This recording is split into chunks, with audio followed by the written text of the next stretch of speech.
Good morning. Welcome to Tea in Space. It's been a while. YouTube.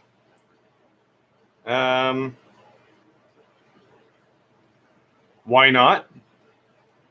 Is the answer.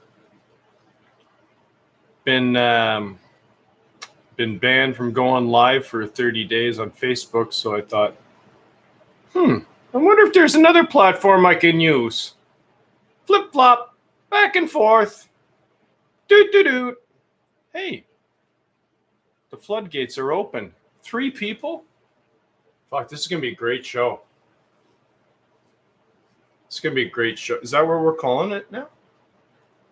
We're calling this a show? What are we going to talk about today?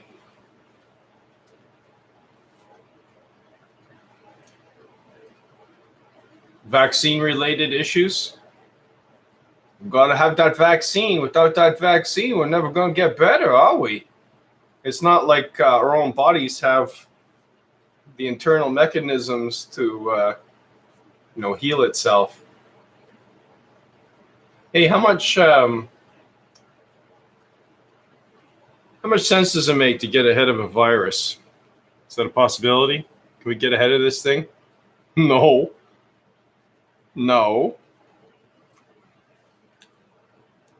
Silly. PPE, masks, plexiglass. Stupid businesses. Oh, lots of money's being made, that's for sure. You go, guys and girls. Keep building those shitty businesses based on a lie.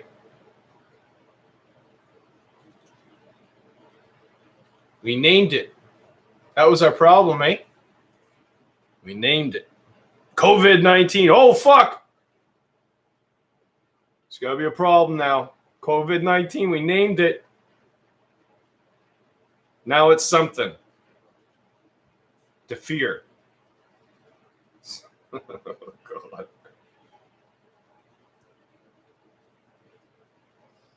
Whatever Dr. Fauci says, I really trust him. He seems like a reasonable dude. He's not. His code name is Dr. Death. I'm not sure if that's true, but that's what he is. He's the Doctor of Death.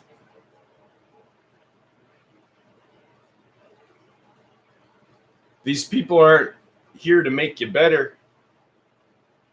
They're here to keep you sick so they can control you.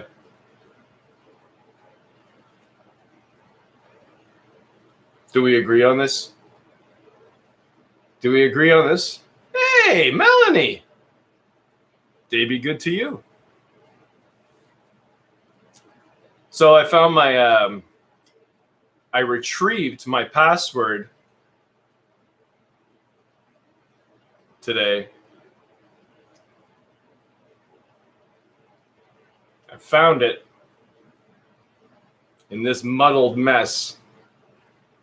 So, hence the reason I can get on Facebook and I have my email back again. God forbid I lose that password, because I would not be able to get back in otherwise. Good times. Music? Sure.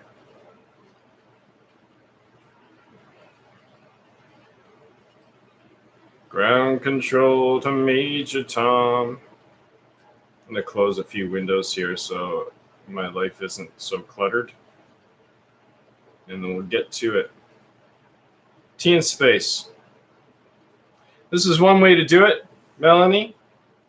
This is the webcam option. And then there was the live streaming option, which I'm not sure really makes too much of a difference. It's a lot of different steps to go through. And I don't know. It seems like lately I've been live streaming with no picture. I can't. So it's either something on my end or whatever. Probably something on my end and I'm not doing proper.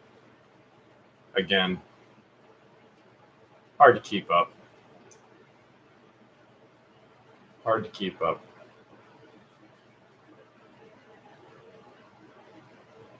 There's no rush.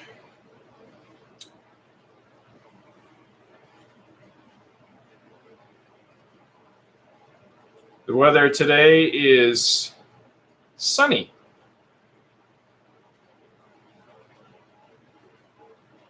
The slight south wind.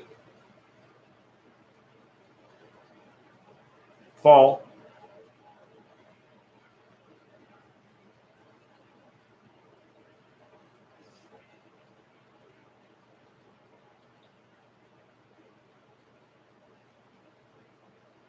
Tuesday Jazz. The all-new Highland. Without commercials. I figure I don't make any money from doing what I do, so why should I, So commercials are out of the picture for me. Good cup of coffee. I think the water's on. Yeah. Water's on. Coffee's coming.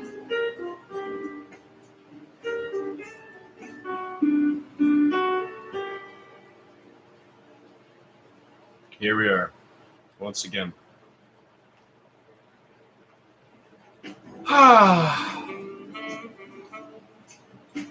Hey, how about those presidential candidates?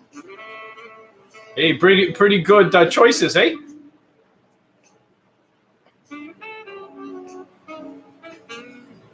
You happy with your choices? Hey, wait a minute. There's only two choices here. Yeah, but look what you're getting with these two choices. You're getting Camilla or and it's not a choice. It's already preordained. It's preset. Your vote does not count. It's obvious, man. It's obvious. The candidates that came down the pike for when they were running for, potential candidates for the Liberal Party, Democrats. Fuck. Democrats, Republicans, as if that makes any fucking difference. They're both the fucking same coin, just a different side. Same team. They're playing. They're on the same team. They look like they're on the different teams, but they're acting.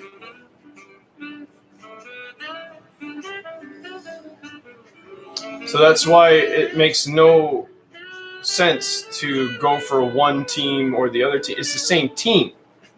So basically you have one choice. Do you understand? So you don't have two choices. You don't even have two shitty choices. You only have one. Ultimatum. Oh no, we're free.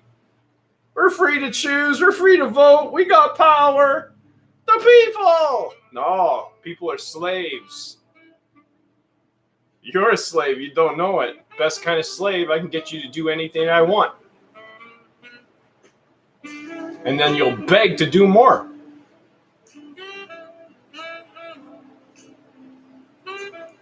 Fighting for your jobs. Fuck me.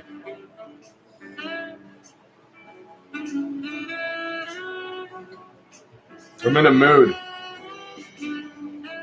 Oh yeah, what kind of mood is that, Tom? Same kind of mood I'm in every day. This is it. This is what you got.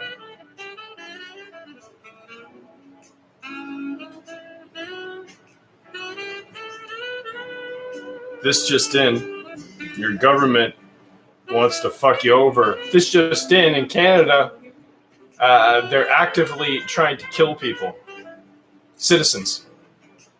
Depopulation, maybe? I don't know. This just in, they're beating and torturing people. I just saw a beating 5.5 months ago across the way, just in that park over there, by 6 RCMP officers and 2 bylaw officers watching. Middle of the day. Crazy times. Crazy times.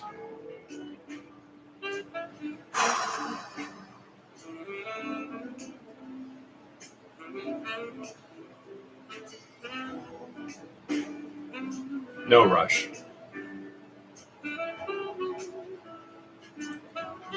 No rush.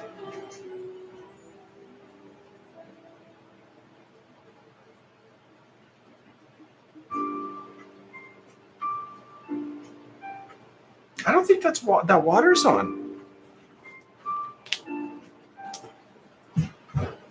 Wrong element.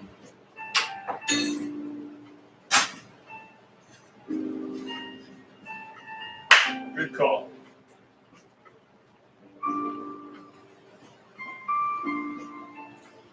Hey, remember that time when we used to have fun all the time? We used to do stuff, and then now we're trapped in our prisons.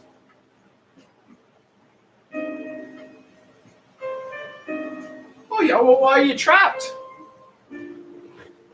Why do you feel trapped? Well, because I don't really want to fucking go out amongst this craziness. But I guess we're not really trapped, are we? We can do anything we want. I prefer to stay inside, to be honest with you. At this point, it's cold. Winter is approaching. And I don't really appreciate seeing the craziness. This mask business, people stepping on circles in the mall, lineups outside the DMV,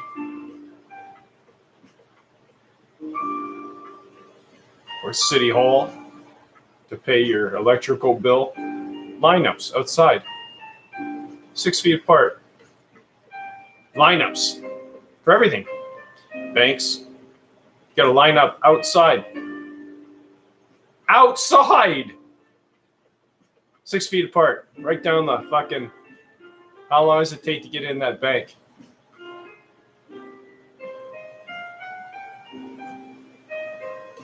The banks are the problem, eh? Banks are the ones with the money. Banks are the ones that hold the... hold all your mortgages and whatnot. Let's say you don't have any money to pay for your mortgage. Guess what? It goes back to the bank. Who owns the banks? You don't want to know. You don't want to ask. No, we do want to ask.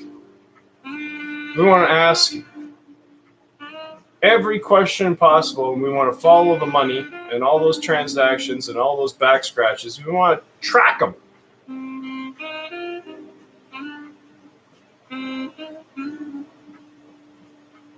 And then we'll know what the truth is. All a good time. This just in.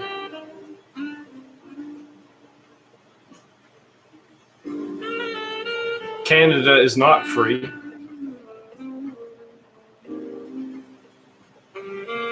This just in. The sign that a country is in distress is when you hang your flag upside down. My flag is upside down. SOS. Canada needs help. Also, the United States of America needs help to find its way through this murky fucking mess that we have allowed to happen. Get this very, very, very clear in our minds. We have allowed this to happen.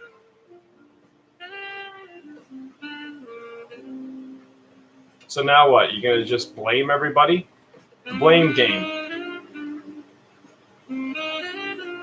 Well, that game gets pretty tiring and it never ends. Because we're all to blame. Next! You know? Dear Lord.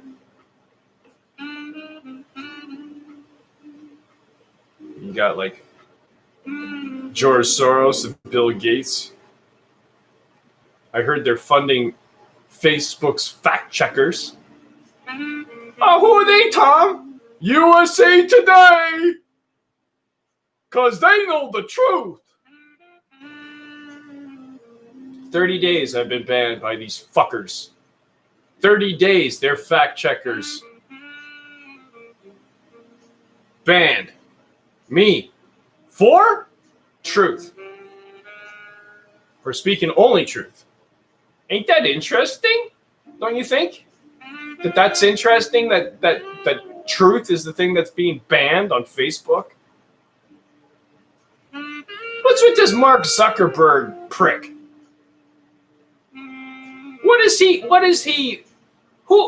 How smart is he? I think he just lucked out. Facebook's not anything spectacular. Any bozo can put together Facebook. That's easy. But now he's got power because there's like what? 3.5 billion users? More? So that's what gives him his power. We gave it to him. It's a public platform. And they're censoring. Listen to this. Even if it wasn't the truth, you should not censor anything. Anytime. For any reason. Want to know why?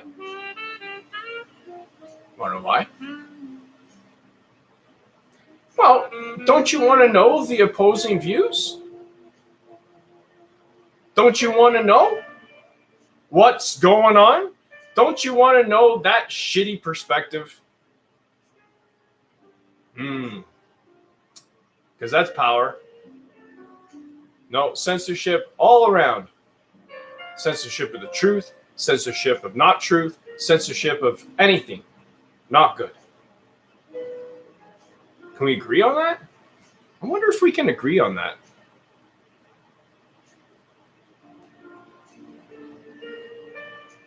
I wonder if we can agree on that.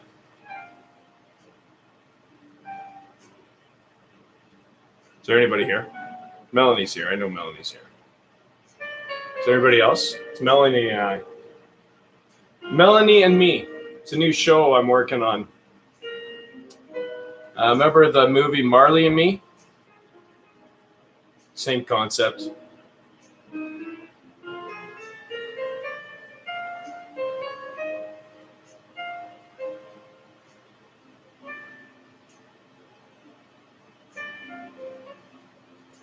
I was on the set of Marley and Me 2.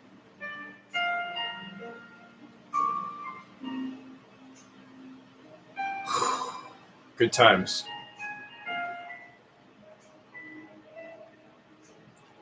This just in. Canada COVID-19 versus flu. 2018 COVID-19. Let's see if I can read this proper. Oh, well, it's the same.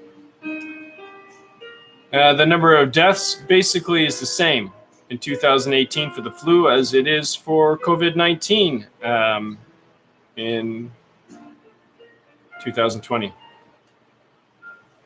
Thank you, Michael Amaralt, for your dedicated service. People doing, collecting the information. Do you think they get paid for it? Nope. They've lost everything to do what they do. Michael Amaralt. Do you understand? No? Not yet? Okay. If the masks work, why the 6 feet, right? If the 6 feet works, why the masks? If both work, why the lockdowns? If all three work, why the vaccine? If the vaccine is safe, why the no liability clause for the manufacturers? I'm reading. Yeah, I'm reading this. If the vaccine is effective and only crazies will not take it, why they need to force everyone to take it? They're crazy. Let them die. There's no authoritarian agenda. Why are they building isolation camps in all provinces and territories in Canada? Why? Just some questions that I have today. Just hoping someone can answer those for me, because I just don't have all the answers.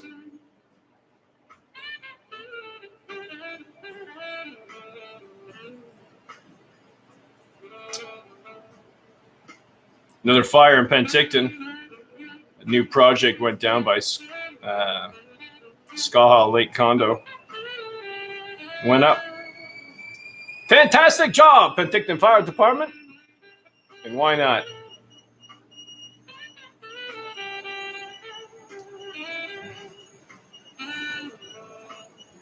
Hang tight.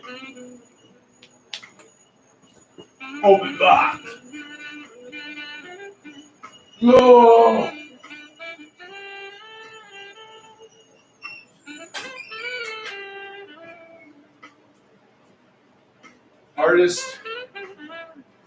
Hardest working in the business. I'll tell you that. Not the best. The hardest worker in the business.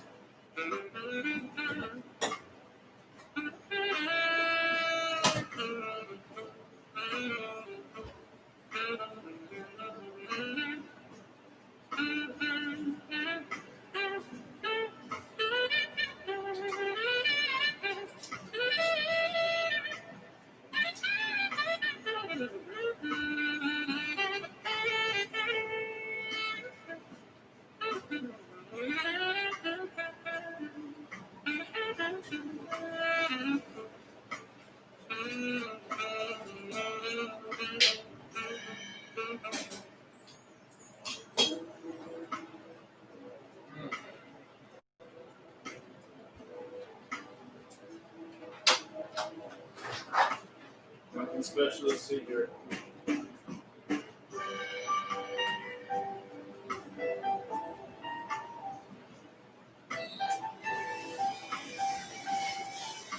Nothing to see here.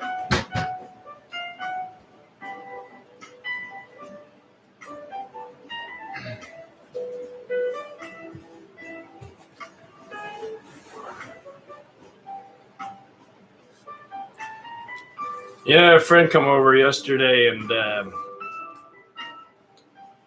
give me a.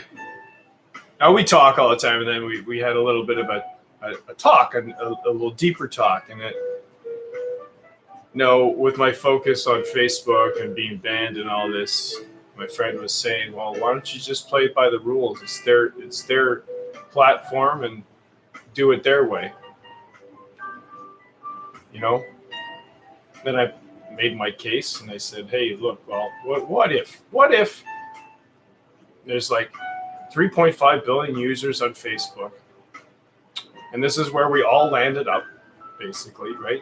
To keep in touch with one another. Some of us are doing businesses on Facebook, things like this, right? And if they're censoring things on this platform, then and they restrict you with no reason and no conversation about it, just a computer coming back at you, or spitting back that you're being a racist or something, right? When in fact that is the last thing on your mind. Like you say something like, you type in "men become monsters," which is something I've been censored for. Just that simple thing.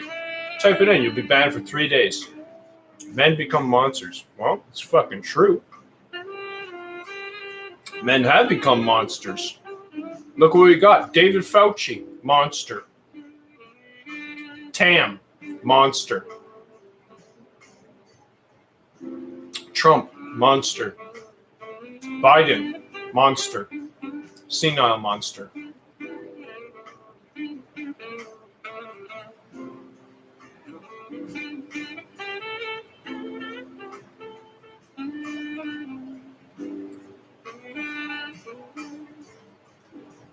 And they're all on the same team. You ever notice how every time that, there was a debate with Biden and Trump, debate, I call it a debate, it's not a debate. It's like, there's like a couple of 2-year-olds arguing over a toy or something like that, That's what it really is. But, okay, we'll call it the debate. Do you ever notice that during those debates, when talking about Dr. Fauci, it's really hard. Trump is basically saying that there's no need for these measures and all this kind of stuff. Now he's saying he's flip-flop back and forth, back and forth, back and forth with measures to do with COVID-19, right? And then, Biden will say, well, aren't you listening to Dr. Fauci? Oh, yeah, I have a high respect for Dr. Fauci, and we get along really good, and, really?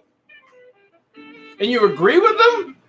But you don't agree with them. You agree with... You're fucking confusing fucker, aren't you? You make no fucking sense. Liar. Manipulator. Actor.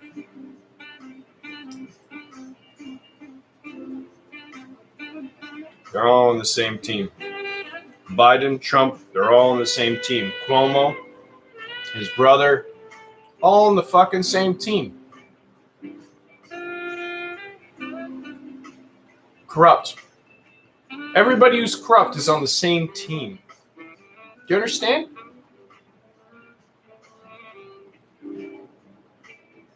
To be on that team, you have to be corrupt.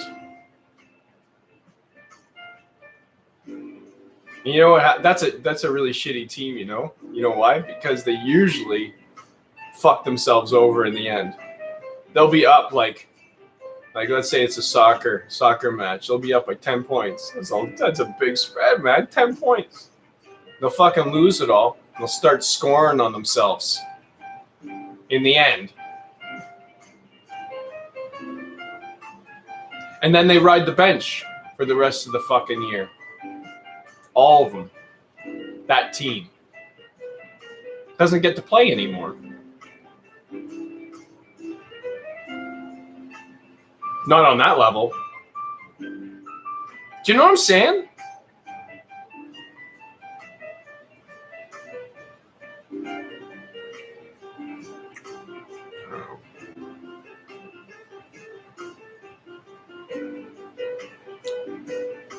Just talking words here. Just talking words. Just stringing some words together here. Nothing to see.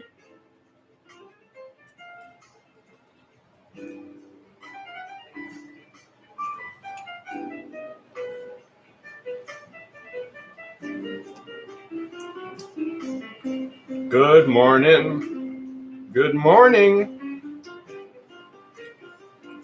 You are a slave to words.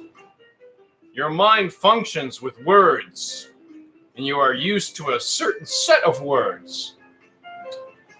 Find out whether you can observe without the word. Think about it. Think about it.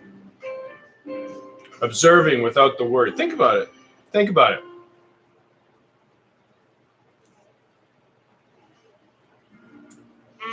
Krishnamurti. Thank you, Michael Emerald.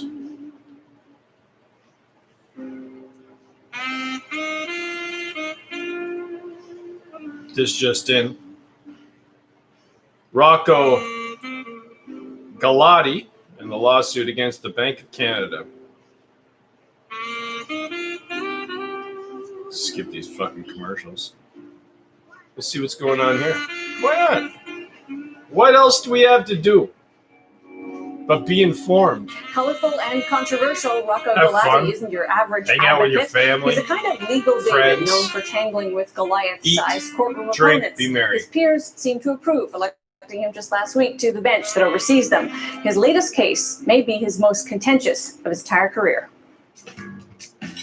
Galati has successfully sued the government before. Last year, when Prime Minister Stephen Harper nominated Quebec Judge Marc Nadon to the Supreme Court, Galati stepped in, saying the move broke the rules. No one expected him to win. Galati surprised them. His latest lawsuit targets the very role of the Bank of Canada. The bank was set up in 1935 in the wake of the Great Depression to provide a means for settling international accounts.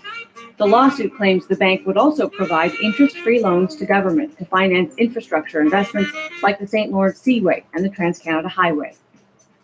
The case argues that in 1974, the bank stopped providing interest-free loans to government and suggests the move was made to join the International Bank of Settlements, a kind of central bank of central banks. On behalf of his clients, Galati argues that from then on, private banks became government's lender, a change he says contravened the act that established the central bank and was therefore unconstitutional. His client, the Committee on Monetary and Economic Reform, or COMER, is suing to force the bank to make those interest-free loans to government again. The bank hasn't filed a statement of defense, but says the case is frivolous. Still, Galati is pressing ahead. When I caught up with Rocco Galati recently, I wanted to know why it was important to bring the case now. Well, my clients felt it was important. We initiated the claim in 2011. They felt it was important in the face of the financial meltdown, the banking meltdown, and the drastic reduction and elimination of human capital infrastructure, such as healthcare, universities, and basically the stuff that the Bank of Canada from 1938 to 1974 funded, which put us head and shoulders above most of the G8 countries in terms of financial stability and sustainable social services. So if you are successful, what would happen after that? What's the next step? If successful, the next step would be another request to the Minister of Finance for interest-free loans for a particular infrastructure project or funding. And if the answer is no, we would judicially review that on the legal test of reasonableness, which the courts have the jurisdiction to review. Because what you're suggesting is that various levels of government, including provincial, could access interest-free loans, one would expect that the provinces might be quite interested in this case, even if the federal government isn't inherently interested in it. Why are they not more? Well, they're not, because they've agreed as of 1974 to be bound by the orders and dictates of the Bank of International Settlements in Switzerland, which is in effect a central bank for central banks. Now, the only difference and problem is that Canada, most people don't know, is the only G8 country to have a public bank. There's a difference between a central bank and a public bank. Anybody can have a central bank. We do. Ours is public. The U.S. public central bank is a private bank, the Federal Reserve. The Bank of England is a private bank. So all the European banks are private. So you have foreign private bankers dictating to a public civil servant and Minister of Justice what to do in this regard of a law from Parliament. Can we just make the distinction between private and public? Because we don't think of the Federal Reserve as private. We think of it as an arm of that government. No, it's not. People have shares in that bank. It's like the Bank of Montreal or TD Bank. It's a private bank. It's huge, but it's a private bank. They're beholden to the shareholders at the end of the day. So it's a private bank like any other. So the notion is that because of all of those central banks' participation in the Bank of International Settlements, they are then manipulating what our public bank can do. Correct. They're dictating what our public bank can do. The net effect of that is this. We effectively, through the Bank of Canada, have relinquished our sovereignty to private banking interests. We are saying to private individuals abroad, you can control our public bank and we'll follow your dictates. That Bank of International Settlements, though, of course, is designed to create stability globally. Central banks coordinate activities to some extent, but with that in mind, not with any kind of private gain for those banks in mind. Well, look, that's not true what you just said. At the end of the day, that organization is there to secure the profitability of the central banks. We don't have necessarily a profit motive because we are a public bank. Those other public central banks are private banks. So at the end of the day, profit is still the bottom line. It doesn't matter how you dress the chocolate. It's what's inside that counts. I get a lot of people saying, these are conspiracy theorists. And my answer often is, well, first of all, you have to look at the issue, look at the law. And often I respond to people by saying, if you think my clients or myself are conspiracy theorists, then you must be a coincidence theorist. But the thing of it is that conspiracy is an indictable criminal code offense in Canada for good reason, because since Julius Caesar, conspiracies happen every day. They don't have to be nefarious. They can be very civil and in the open, but it's just a conspiracy. A conspiracy simply is an agreement to effect a certain end. It doesn't have to be criminal. It doesn't have to be nefarious. But so to say that they're conspiring, well, they're sitting down and they're agreeing to certain things and giving orders to our bank, which they shouldn't do under our Constitution. Just argue for me or help me understand the counter argument here. If the federal government, could avoid paying massive amounts of interest on debt and borrow interest-free from the central bank, why wouldn't it choose to do that? What's the argument it would advance to say, no, that's the wrong thing to do? Well, on the face of it, it says because the banking community, quote, the banking community would not like it.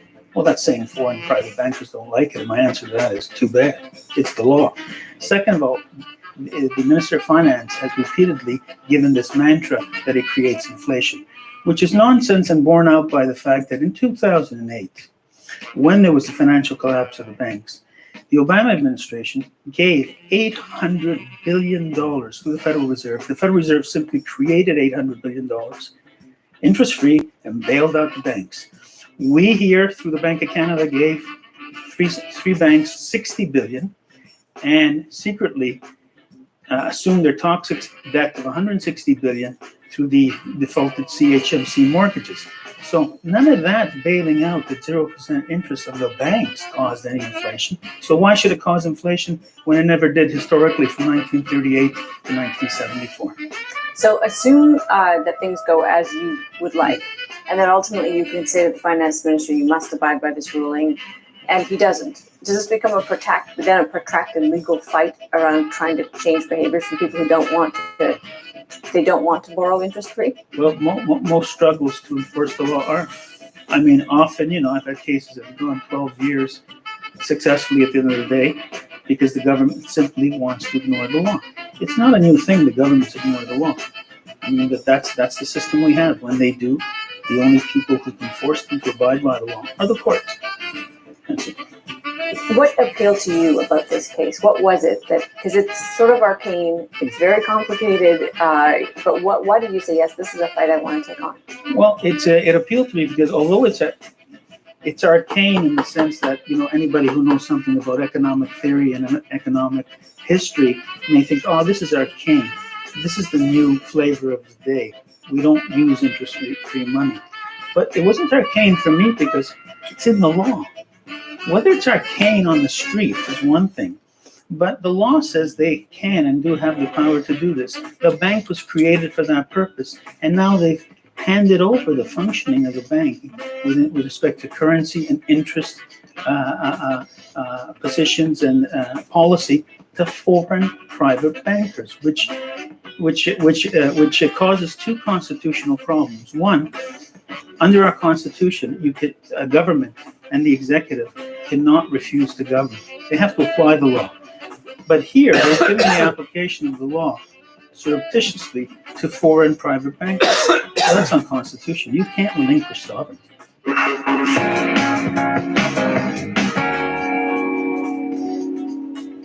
Rocco Galati's lawsuit against the Bank of Canada is the latest in a long line of legal battles he's brought against the federal government. But taking on those controversial cases comes with a price. One of Galati's biggest breakthroughs came in 1999. He represented Mavis Baker, a domestic worker who had lived illegally in Canada for many years. The government had decided to deport her. Up until then, it did not have to disclose why. Galati lost the deportation appeal, but he struck a blow for democracy when the court agreed with him. Government should be publicly accountable for its decisions, a landmark ruling that changed government forever. No one is underestimating Galati in his latest fight over the Bank of Canada's business. His cases can seem improbable, but Galati has a long history of coming from nowhere to win.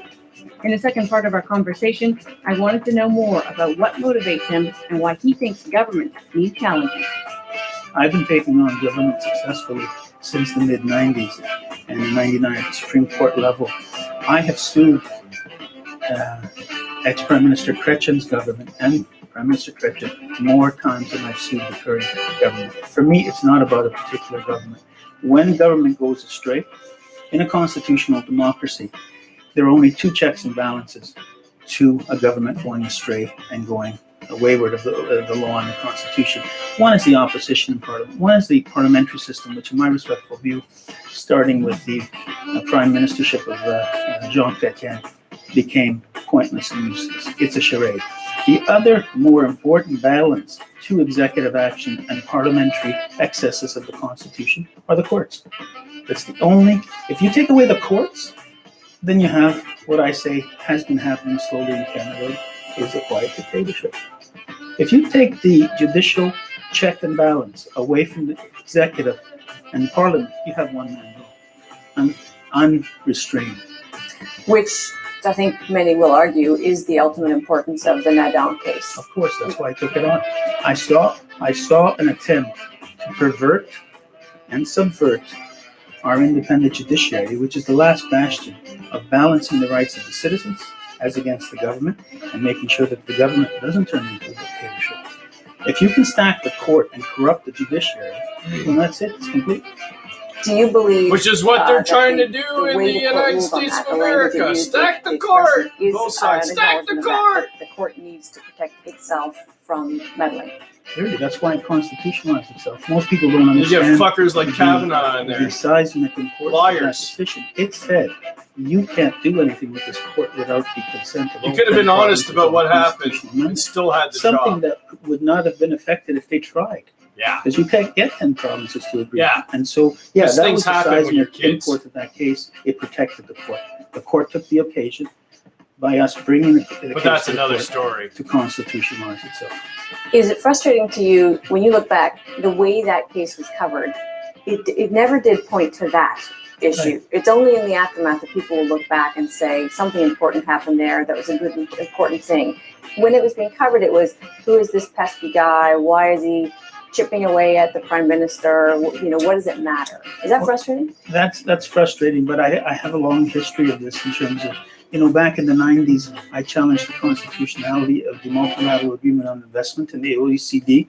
I was a lawyer who went to the Supreme Court, didn't get leave on the 201 Summit of the Americas in Quebec City for the protesters, and we challenged the FTAA, that trade deal. And so I'm used to this. And in a lot of my cases that I win, in every single one case that I take, the government response is always, it's ludicrous. The press saying, what's he going on about now? It's got no merit. And in fairness to the government, in 37% of the time, they're right. I lose 37% of my cases. But in the other 63%, they still have the same mantra. It's no merit. Let's get it out of the courts. But this is part of the battle that you go through when you engage in constitutional litigation. You're not doing this to get rich. No, I'm not doing this to get rich. I'm a tax lawyer by training and profession. If I wanted to be rich, I'd do nothing but tax cases. In fact, even in some successful cases, you have spent more than you've been awarded in costs. Well, in the Nadon case, I put up $42,000. I was awarded half of $5,000, including HST and disbursements, which means I was awarded nothing. So you're essentially making a personal investment in these cases. As a citizen, as a lawyer, yeah, somebody's got to do it. It's like the challenge we brought. Someone's got to do it. There are good lawyers out there. there. To be able to strip a Canadian-born citizen of his citizenship or her citizenship. I mean, that's Right? been unheard of since 1608 when they tried it for the first time, and 14 judges. The law's including corrupt, Lord but Cook if said, there are "No, good we can't. If you're lawyers born here, out that's there- it," in this story. So Why aren't there more Let's use them. lawyers doing what you're doing? primarily three reasons. One is that Scared? every Money. lawyer in the country, except two of us, me and my associate that I've met, wants to be a Supreme Court of Canada judge. It's a bit delusional, but everybody is a titan in their own mind. Secondly, People don't, people have to raise their family and pay their expenses. They don't want to be liable to personally pay these costs. And thirdly, to be frank, we do a bad job of teaching and encouraging constitutional law and thinking outside the box and thinking that there's something more supreme than Parliament. Because when we patriated the Constitution, as the Supreme Court has pointed out many times, we no longer live in a parliamentary supremacy. We live in a constitutional supremacy. And so Parliament has to keep within the limits of its powers.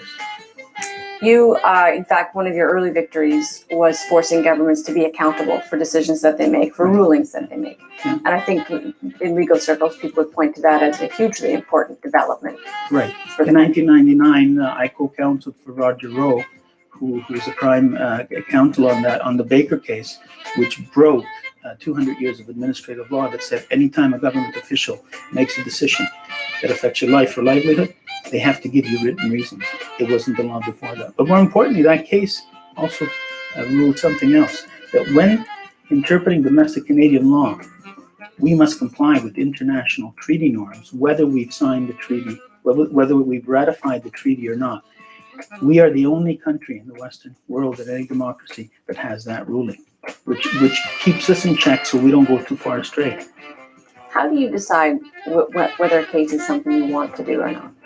I tend to decide on whether or not it has to have a constitutional issue, and it's got to go to the integrity of governance or the violation of somebody's rights, that are human rights or charter rights. That's how I decide to take a case. Otherwise, if you want a divorce settlement, you go somewhere else, because I think reasonable people should reasonably solve their own private problems. I only do cases against the government because when the government's after you, there is no making a deal.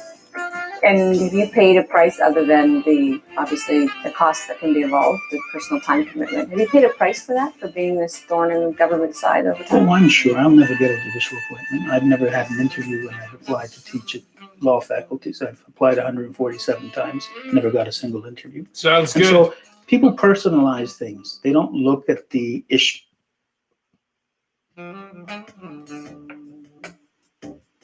Good evening from Belmont University in Nashville, Tennessee.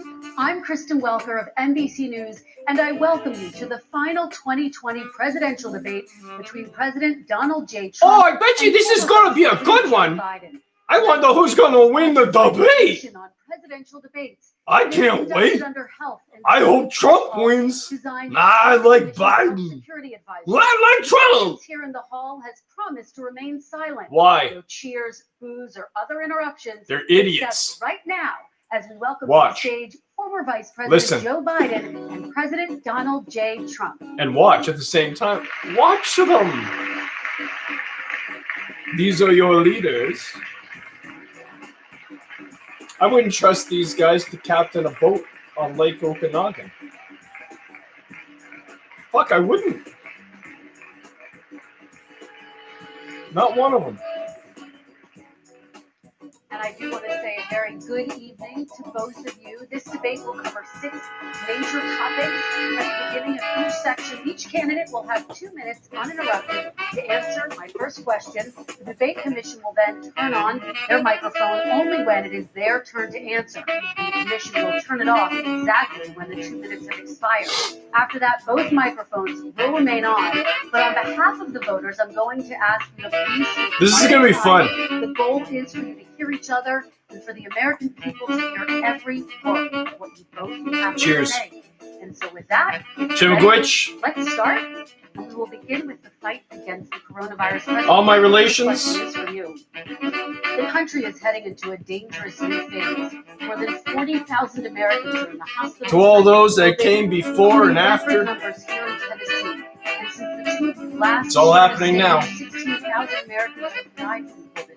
So please be specific. How would you lead the country during this next stage? Same time, 2 minutes, uninterrupted. same bad channel. As you know, 2.2 million people modeled out were expected to die. We closed up the greatest economy in the world in order to fight this horrible disease that came from China. It's a worldwide pandemic all over the world. You see this. See, it comes out. This horrible disease, worldwide pandemic. It's horrible. China. It's going to go into China a little bit too, eh? China let it out. We're not to blame. Oh, we weren't working on it here in the United States of America. Other countries weren't working on these fucking things. Oh, no. But it doesn't really matter where it came from, does it? It's a storyline. That's the problem. COVID-19's not a thing. It's not a thing. It's something that we made up. You know that common flu? Yeah. Yeah, a lot of us, few of us were saying that at the beginning, and we got fucked over, didn't we? That's okay. That's usually how it goes when truth is right in front of you. And civilization is crazy, a little insane, not thinking for themselves, following sheep, right? This guy's a fucking flip-flopper. Yeah? Watch. Spikes in Europe and many other places right now. They're both on the same fucking team, too. Mortality rate Remember. is down 85%. The excess mortality rate is way down and much lower than almost any other country. And we're fighting it, and we're fighting it hard. Yeah, when we got numbers and we're fighting it, we're doing the best job that anybody's ever done. And nobody knows this virus better than I know this virus. And spikes and surges in other places that will soon be gone. Quite honestly, I'm just the best at everything. So, within weeks, and it's going to be delivered. We have that's your president. Operation Warp Speed, which And is he's not. the military is going to distribute the vaccine. I can And tell he's you not. from personal experience that I was in the hospital, I had it, and I got better. I was in the hospital. I had it. I got better. Never wore a mask all the way through it. Fuck, I didn't care about my family. I didn't really care about it because you know why? Because I know. That's just the flu. And he says this too. He flip-flops back and forth.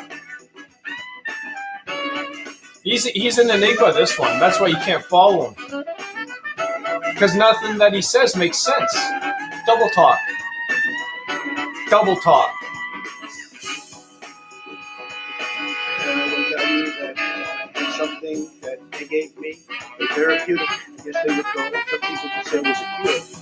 But I was in for a short period of time, and I got better very fast, or I wouldn't be here tonight. And now they say I'm immune. Whether it's 4 months or a lifetime, nobody's been able to say that. But I'm immune. More and more people are getting better. We have a problem that's a worldwide problem. This is a worldwide problem. But I've been congratulated by the heads of many countries on what we've been able to do. If you take a look at what we've done in terms of goggles and Goggles! and gowns and You've seen what we've done with the goggles and the fucking masks and the plexiglass and the intubators and the man, if you've seen what we fucking did, we're rounding the corner. It's going away. you'd be saying to yourself, who's making all the fucking money? Lead the country out of this crisis. You have 2 minutes uninterrupted. 220,000 Americans dead. You hear nothing else I say tonight. Hear this. Anyone who's responsible for not taking control, in fact, not saying I take no responsibility initially. Anyone who's responsible for that many deaths should not remain as President of the United States of America. Wow, that's a solid point there, Joe. Whew, you're really one of the best speakers, and you're just a logical. You're actually not. Are you human?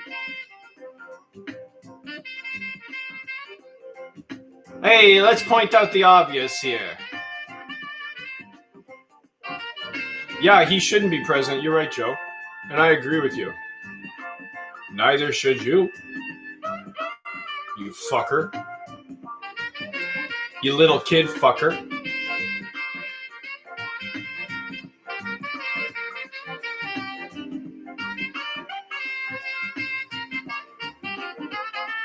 We're in a situation where there are 1,000 Too much? a day now, 1,000 deaths a day.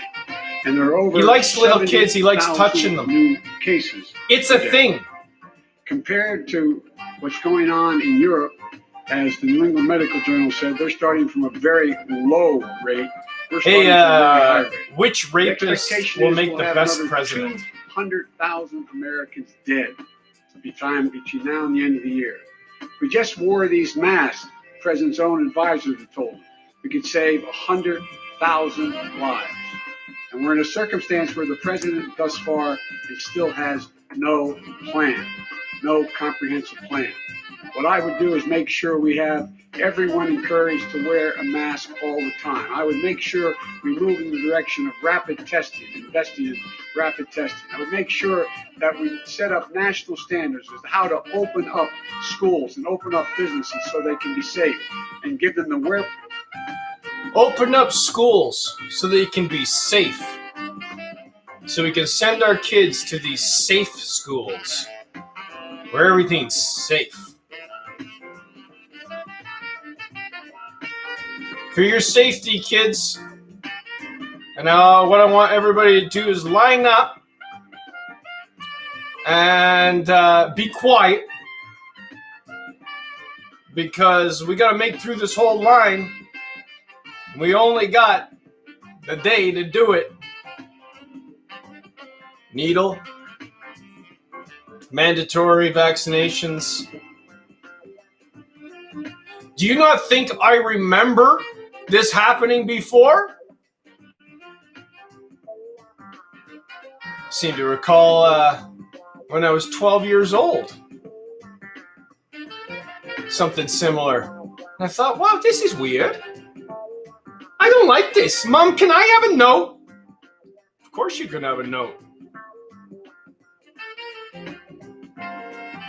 I was one of maybe 2 or 3 that never took these inoculations and or took that fluoride shit that they were shoving down our mouths every week. Fuckers. And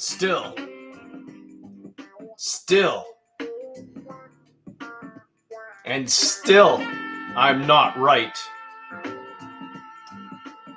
The government is responsible.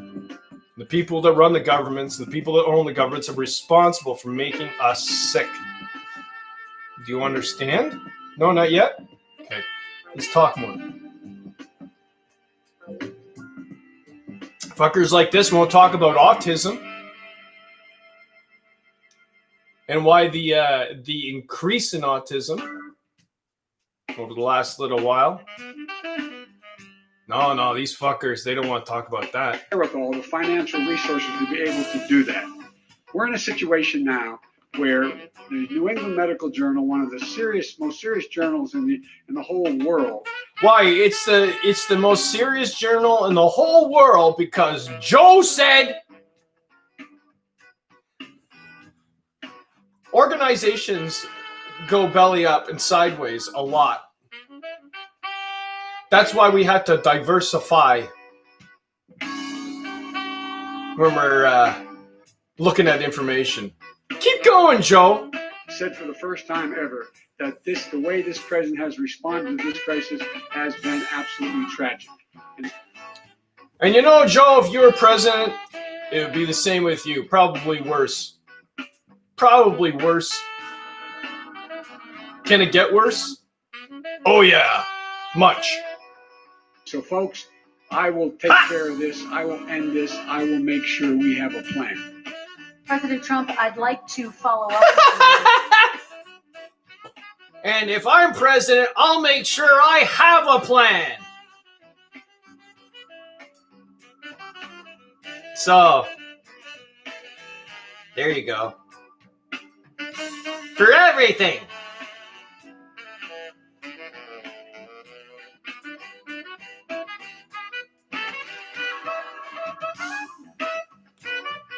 your comments. You talked about taking a therapeutic. I assume you're referencing Regeneron. You also said a vaccine will be coming within weeks. Is that a guarantee? No, it's not a guarantee, but it will be by the end of the year. But I think it has a good chance. There are 2 companies, I think, within a matter of weeks, and it will be distributed very quickly. Can you tell us?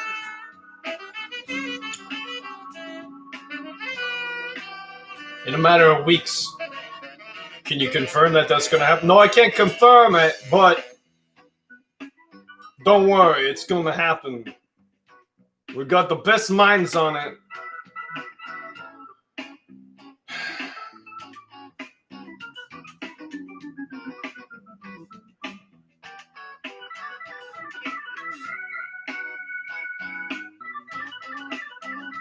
Hey, I got a better idea. Instead of these two bozos, let's get Bill Gates and George Soros as our candidates.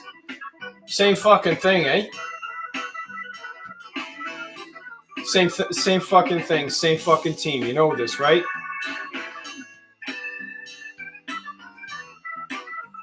You don't? Okay, let's keep going.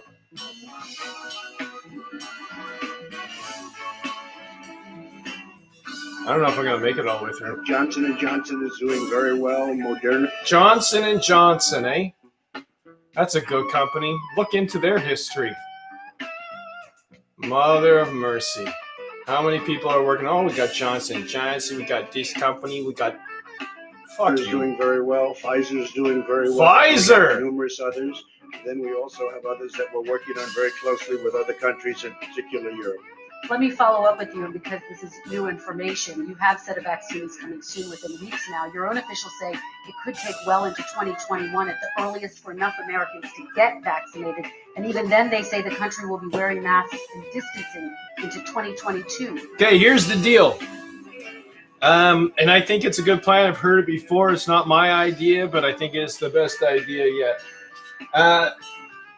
We got a lot of people concerned about these vaccinations. Some people aren't concerned and want the vaccinations and are lining up. Okay, let them line up. I don't care about these people anymore because some people you just can't fucking save. They're going to fucking ruin themselves. However, I'll be administering the vaccinations and I'll be administering it to the politicians and the mayors and everybody in my town. I'll be administering it to them and then I'm going to watch for a year. We're all going to watch for a year to see just what the effects really are. You know? I think that's a good idea. Whoever came up with that idea, I think it was brilliant. Is your timeline realistic? No, I think my timeline is going to be more accurate. I don't know that they're counting on the military the way I do, but we have our generals lined up, one in particular that's the head of logistics. And this is a very easy distribution for him. He's ready to go as soon as we have the vaccine. And we expect to have 100 million vials. As soon as we have the vaccine, he's ready to go. Vice Hey, our guy, he's ready to go. You know that guy? Oh, yeah. Who does he work for? FEMA? Who's your fucking guy? Oh, we got a guy and he's fucking ready to do it. Actually, he knows Fauci, so, pretty good guy. Pretty good guy. You know? President Biden, your reaction, and just 40% of Americans He's ready to say stick they would it in definitely you. agree to You're take going to a bend over and coronavirus take vaccine it. if it was approved by the government. What steps would you take to give Americans confidence Military in a comes vaccine in if it and were now they're approved? giving you Picture is injections. Totally transparent. Have the science world see it, know it, look Right. at it, go through all the processes. And by the way, this is the same fellow who told you this is going to Stupid end by people. Easter. They think we're It's the same stupid fellow at who the told same you time. that, They think "Don't they've dumbed worry, us we're gonna down end this so by much that we're not going to be able to about figure go this into a out dark or winter. shake people out of Dark their winter. fucking And he has no unconsciousness. clear plan, and there's no prospect that there's Conscious! a vaccine available for Conscious! the American people Conscious! until next year. President Trump, your reaction, he says I you don't have no think we're plan. going to have a dark winter at all. We're opening up our country. We've learned and studied and understand the disease, which we didn't at the beginning. When I closed and banned China from coming in heavily infected, and then ultimately Europe, but China was in January. Months later, he was saying I was xenophobic.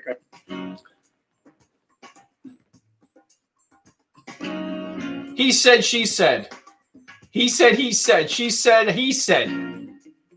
She said, she said. You know what I'm saying? It's all this is. This isn't a fucking debate. This is a pointing of fingers.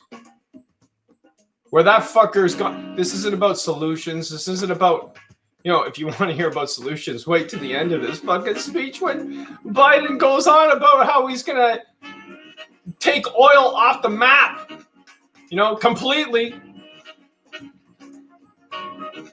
It was a setup. That's a setup. Bump set spike. That's what it should be. But with these two fucking idiots, bump set net. Bump set net. Fuck. Biden. Bump set net. Fuck. You know? Trump.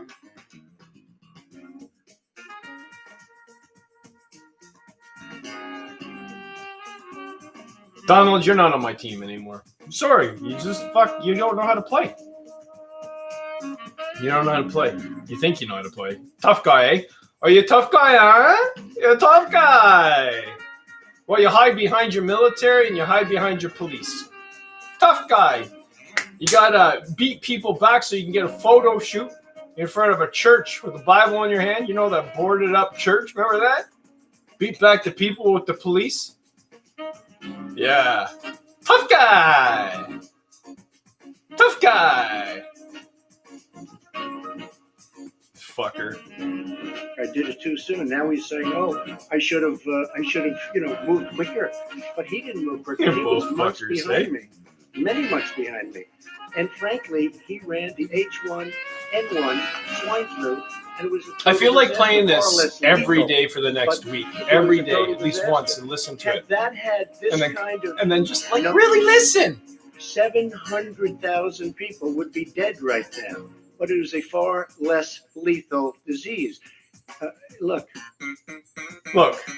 nobody knows the virus more than I know the virus. Okay, nobody in this room knows the virus more than I know the virus. Nobody likes black people more in this room than I like black people. Nobody knows anything more than I know things.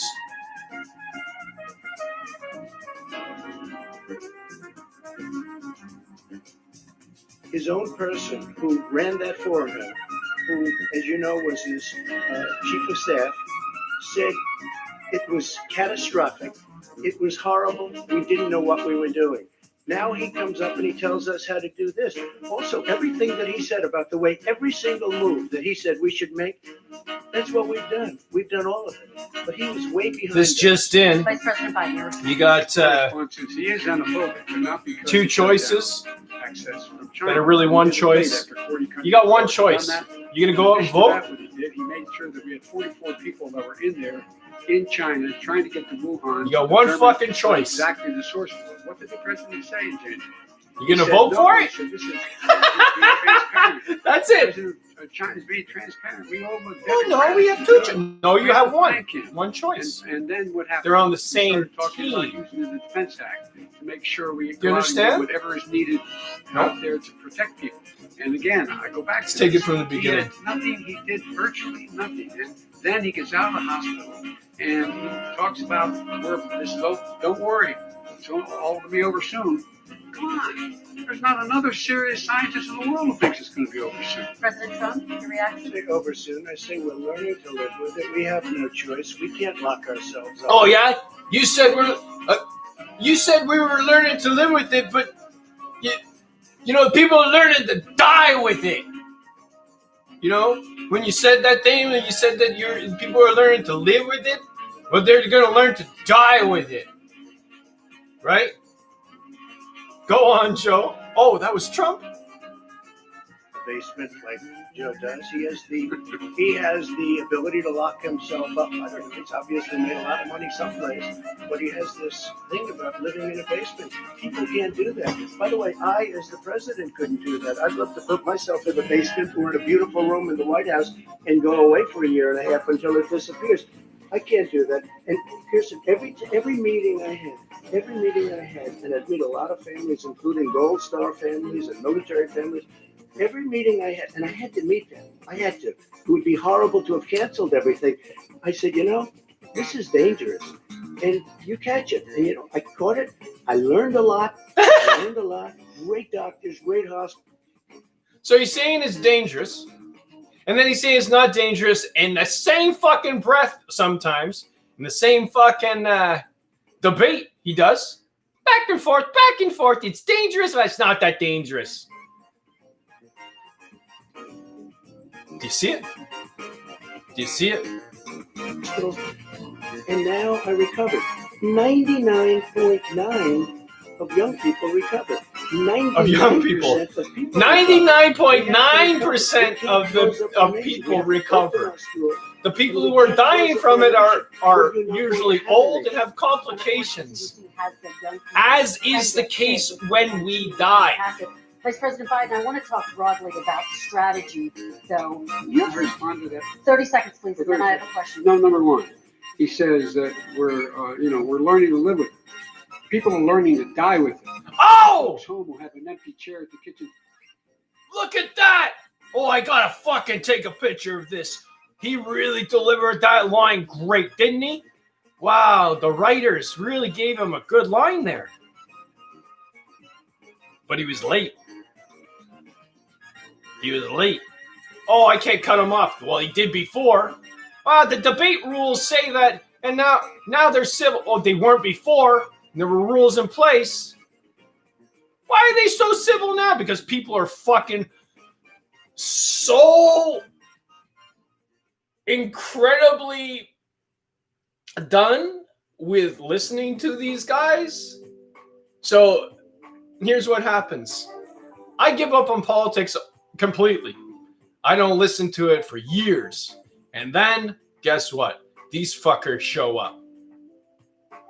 Look at how much control they have over your life because you gave it to them.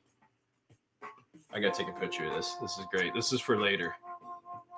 There we go. Table this morning. Keep going, you man and fucker. wife going to bed tonight and reaching over to try to touch their out Yeah, of habit where their wife or husband was. that's It's right. gone.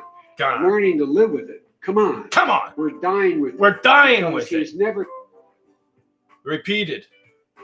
That was a line that was written for him. It was a line written for him in response to. Same writers. Same writers, not writers. They're not really writers. They don't write speeches anymore. They just give little quips, little jabs, little phrases, Put that nail in the coffin, kind of. What was the highlight of the debate? Oh, the highlight was when Joe said they're going to live to die with it. Oh, man, that delivery. I'll remember that delivery forever. And because of that,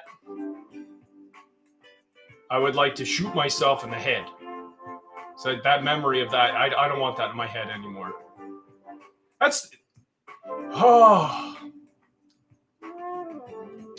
I joke about shooting myself in the head, but I'm not really going to do it. Like, that's not... Suicide rate's up. People are shooting themselves. People are killing themselves. People are overdosing. Depression, all this. Why? Because of these fuckers and their stupid fucking agendas. And the people they work for. Controlling, manipulating the general public. Around the world. Fuckers. said. You said it's dangerous. When's the last time? Is it really dangerous still? Are we dangerous? You tell the people it's dangerous now? What should they do about the danger? And you say, I take no responsibility. Let me talk about your tweet. Excuse me, I take full responsibility. It's not my fault that he kicked. I take full responsibility. It's not my fault. I take full responsibility. How do you spell responsibility? It's a hard one to say. I take full responsibility, but it's not my fault. It's not my fault.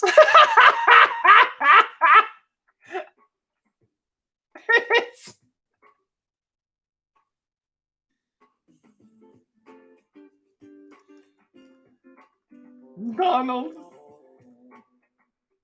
J. Trump final debate 2020 He said this. I swear. I remember him saying this. I think, oh God. And then he goes on about how it's not his fault. I take full responsibility. It's not my fault.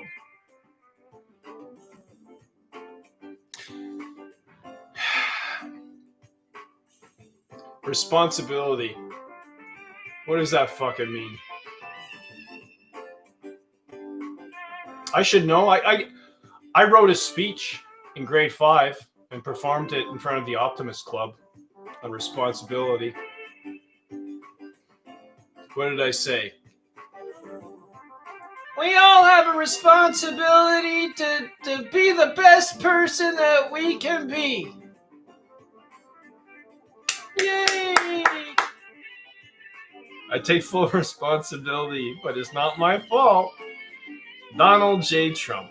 Came here. It's China's fault. And you know what? It's not Joe's fault that it came here either.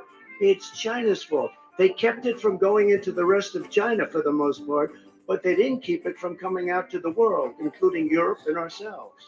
Deflecting, making it about That something is, else. When we knew it was coming, when it hit, what happened? What did the president say? When we He knew said, don't worry. it hit. It'll go Well, away. what hit? Be gone by The Easter. Don't fake worry. pandemic Warm weather. Don't worry. that you Maybe and your next fucking week, scientists they came up said that. with? A lot of people Your thought it was government serious. employees? Whole range of things. You the president fuckers? said. Even today, he thinks we are in control. We're about to lose 200,000 more people. President Trump. Look, Fear, perhaps fear, just to finish fear. this, Do, do, I do, was do, getting enough, but do. just to finish this, when I closed, he said I shouldn't have closed. And that went on for months. What Nancy Pelosi said the same thing. She Not was a dancing in debate. the streets in Chinatown in San Francisco. But when I closed, he said, this is a terrible thing. You're xenophobic. I think he called me racist even. And because I was closing it to China. Now he says I should have closed it earlier. It just, Joe, it doesn't work. I didn't say either of those things. You I didn't certainly say did. sugarcoat You royalty, certainly and did. I talked about a xenophobia in a different context. It wasn't about closing the border to Chinese coming to the United States. All right, I want to talk about both of your different strategies to He handling. thought I shouldn't have closed the border. Well, That's obvious.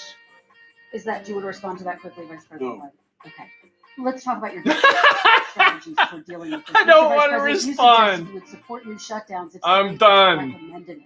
What do you say to Americans who are fearful that the cost of shutdowns, the impact on the economy, the higher rates of hunger, depression, domestic and substance abuse outweighs the I think we'll get back to that. I can't do it all in one sitting. We've only made it through 13 minutes, and I seriously got a fucking headache listening to these.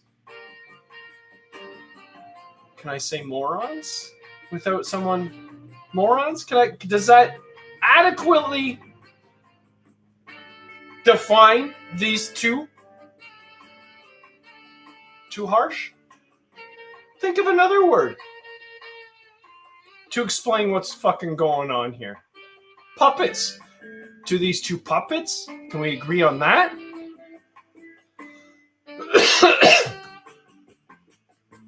Puppets. Actors. Some are better than others. Obama was the best actor of them all. And he fucked the United States over. No, he's the best thing that ever happened to the United States. And most likely, if the people had their way, he'd be president forever. My mom predicted this. Remember this. My mom predicted this. She thinks Obama is going to try to get in there. I think that's a fucking pretty good call. Oh, no, that can never happen. A president can only serve for 2 terms. Yeah? Well, what if they change the rules? No, they can't do that. It's the Constitution. Oh, really? Well, look lately how many fucking constitutional laws have been ignored completely. FEMA.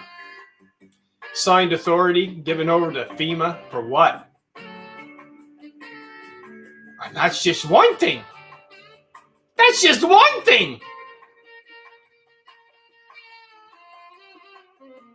Bailouts, banks, businesses, big business, big business, pharma, oil. All these fucking guys and gals are tied to all these shitty businesses. They're in politics because they're trying to hold on to it. Real estate, ownership, greed, more. I want the whole pie. Hey, wait a minute. There's 12 people here, 12 pieces of pie. You ate the whole fucking thing. Who the fuck are you? Jabba the Hutt. Blah, blah. Hello, my head, Han Solo.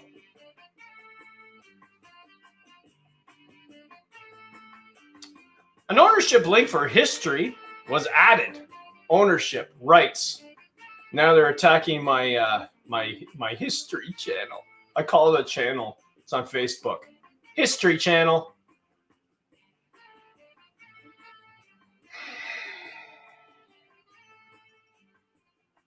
But maybe it was when I posted that Graham Hancock piece. Maybe he's coming after me for royalties. Graham Hancock. I love that guy. Graham Hancock, check him out.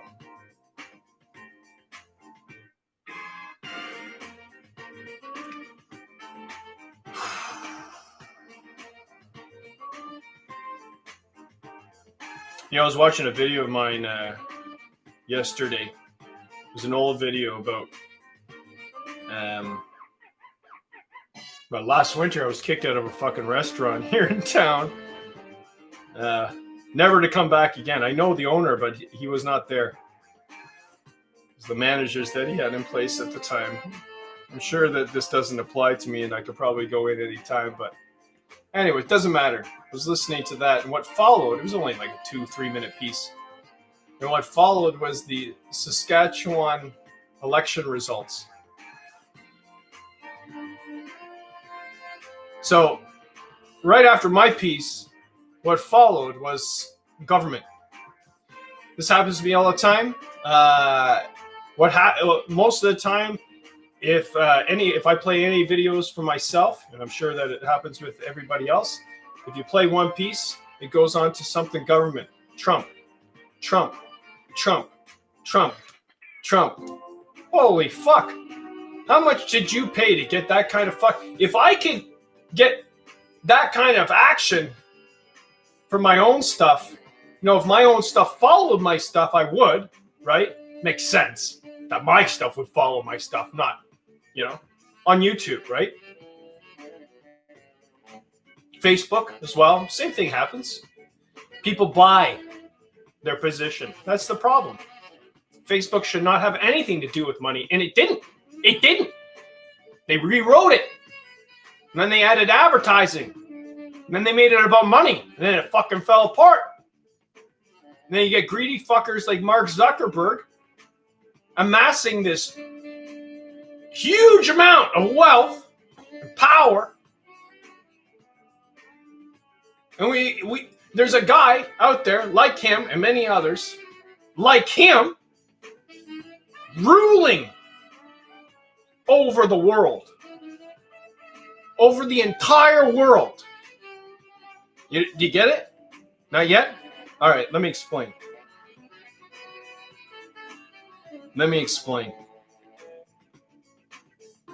To me, and I'll just say her first name to protect her identity. Denise, Denys. Maybe that's not protecting identity because that's not a common name, but anyway, Denise is her name, and she sent an email, and this email talked about something that's happening in Canada. The subject was leaked email from Liberal Party of Canada lays out the plan for what's going to happen in November, December, and then the first and second and third quarters of 2021.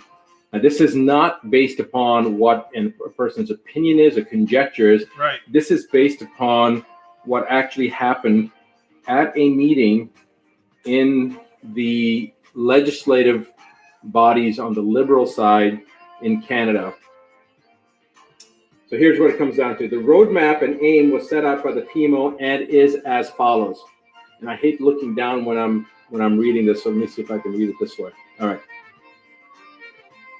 Phase in secondary lockdown restrictions on a rolling basis, starting with major metropolitan areas first and expanding outward. Expected by November 2020. Next one. Rush the acquisition of or construction of isolation facilities across every province and territory. Expected by December 2020. These are concentration camps they're talking about. Daily new cases of COVID-19 will surge beyond capacity of testing. Interesting that they already know that they're going to surge, right? Canada. Why? Because they know that if there is such a virus out there, assuming that there's a real virus out there, the testing is already going. It's already predetermined.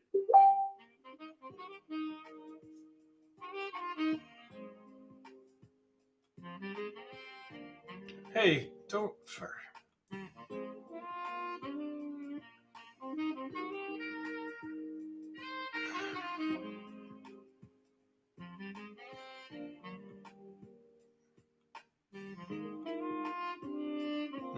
So, okay, so here's another thing. This is how Facebook does it. Okay, so I got this thing, and it was sent to me on Messenger by Lauren, and it says false information. The same information was checked in another post by independent fact checkers. Who are the fact checkers?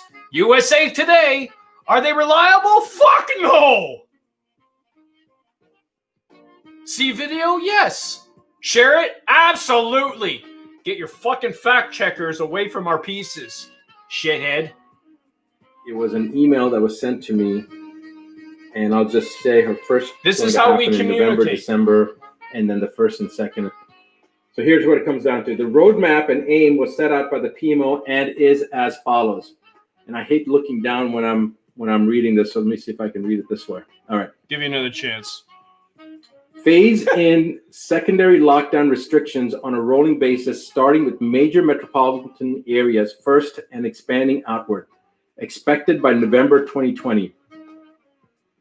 Next one. Rush the acquisition of or construction of isolation facilities across every province and territory.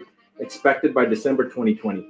These are concentration camps they're talking about. Thanks, Melanie. Daily new cases of COVID-19 will surge beyond capacity of testing. Interesting that they already know that they're going to surge, right? Why? Because they know that if there is such a virus out there, assuming that there's a real virus out there, the testing is already going. It's already predetermined. They're testing. They're attenuating. They're basically amplifying the RT-PCR test to the point that every human being will test positive. That's what their goal is. All right. So the new daily cases of COVID. Daily new cases of COVID will surge beyond capacity of testing, including increases in COVID-related deaths following the same growth curves, expected by end of November 2020. Complete and total secondary lockdown, much stricter than the first and second rolling phase restrictions, expected by end of December 2020, early January 2021. Reform and expansion of the unemployment program to be transitioned into the Universal Basic Income Program, expected by Q1 2021. Projected COVID-19 mutation and or co-infection with secondary virus referred to as COVID-21, leading to a third wave with much higher mortality rate and higher rate of infection, expected by February 2021. Daily new cases of COVID-21 hospitalizations and COVID-19 and COVID-21 related deaths will exceed medical facility capacities expected by by Q1, Q2 of 2021. These guys are so smart. Enhanced lockdown restrictions referred to as third lockdown will be implemented. Full travel restrictions will be imposed, including inter-province and intercity, expected by Q2 2021. Guys, understand that. That means that if you're in British Columbia, you can't go to Quebec. All right? Yeah, this is what they're talking about. And if you're in one city and you're trying to go into another city in the same province, they're not going to allow you to do that. This is in Canada. Of course, they're going to try to roll this out, and I'll get to that point here in a second. All right. Transitioning of individuals into the Universal Basic Income Program, expected mid-Q2 2021. Projected supply chain breakdowns in inventory storage, large economic instability, all expected late second quarter 2021. Deployment of military personnel into major metropolitan areas as well as all major roadways to establish travel checkpoints, restrict travel and movement, provide Checkpoints! logistical support to the area, expected by third quarter 2021. Can't wait. Along with that provided So I can roadmap, drive the right Strategic through Planning those Committee was checkpoints. asked to design an effective way Bye. of Bye. transitioning Canadians to Don't meet an touch me. unprecedented economic endeavor, You have one no that would right. change the You are face not of my Canada government. and forever alter the lives of It's not going to Canadians. happen. All right, guys, this is where it gets really disturbing, Can't. as if it's not If already it does, disturbing. it's on us. If it does, it's on What us. we are told For was sure. that in order to offset what was essentially an economic collapse on an international scale, that the federal government was going to offer Canadians a total debt relief. So people are getting excited about that. That sounds good, but wait. Wait for This it. is how it works. The federal government will offer to eliminate all personal debts, all mortgages, all loans, all credit cards, etc., which all funding will be provided to Canada by the IMF under what will become known as the World Debt Reset Program. In exchange for acceptance of this total debt forgiveness, the individual would forfeit ownership of any and all property and assets forever. Come on. Oh, go back. Yeah. It was an email that was sent to me, referred to as third lockdown, will be implemented to allow you to do that. This is in Canada. Of course, they're going to try to roll this out, and I'll get to that point here in a second. Sorry about that, buddy. All right. Obviously, I don't know. Transitioning of individuals into the Universal Basic Income Program, expected mid-quarter 2, 2021. Projected supply chain breakdowns in inventory storage, large economic instability, all expected late second quarter 2021. Deployment of military personnel into major metropolitan areas as well as all major roadways to establish travel checkpoints, restrict travel and movement, provide logistical support to the area, expected by third quarter 2021. Dear Lord. Along with that provided roadmap, the Strategic Planning Committee was asked to design an effective way of transitioning Canadians to meet an unprecedented economic endeavor, one that would change the face of Canada and forever alter the lives of Canadians. All right, guys, this is where it gets really disturbing, as if it's not already disturbing. What we are told was that in order to offset what was essentially an economic collapse on an international scale, that the federal government was going to offer Canadians a total debt relief. So people are getting excited about that. That sounds good, but wait. This is how it works. The federal government will offer to eliminate all personal debts, all mortgages, all loans, all credit cards, etc., which all funding will be provided to Canada by the IMF under what will become known as the World Debt Reset Program. In exchange for acceptance of this total debt forgiveness, the individual would forfeit ownership of any and all property and assets forever. In exchange for acceptance of this total debt forgiveness, the individual would forfeit ownership of any and all property and assets forever.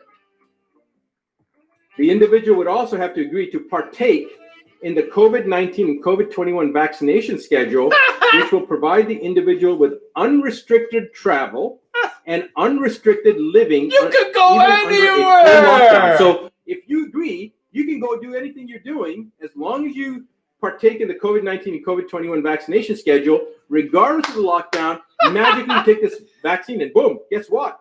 You don't have to social distance. You don't have to wear a mask anymore because you have already gotten your vaccines. Here's my All right? soul. Would you like so this my is soul? unrestricted living under It's under for a you. full Can I lockdown do anything I through want the use now? of a photo identification referred Wow. to as Canada's Now that we Health have Pass. your soul.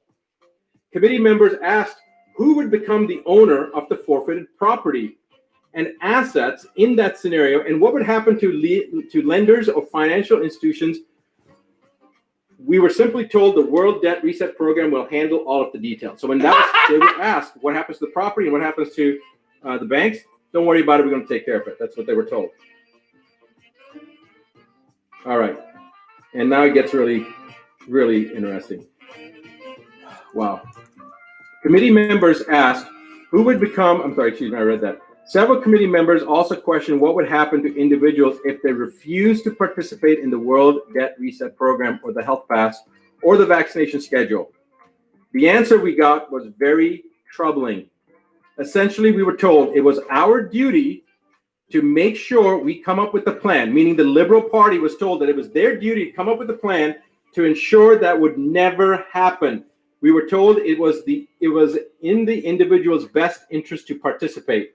When several committee members pushed relentlessly to get an answer, we were told that those who refused would first live under the lockdown restrictions indefinitely, and that over a short period of time, as more Canadians transitioned into the debt forgiveness program, the ones who refused to participate would be deemed a public safety risk and would be relocated into isolation facilities. I'm already in one. Once in those facilities, they would be given two options: participate in the debt forgiveness program and be released, or stay indefinitely in the isolation facility under the classification of a serious public health risk and have all your assets seized. As you can imagine, after hearing all of this, it turned into quite the heated discussion and escalated beyond anything I've ever witnessed before.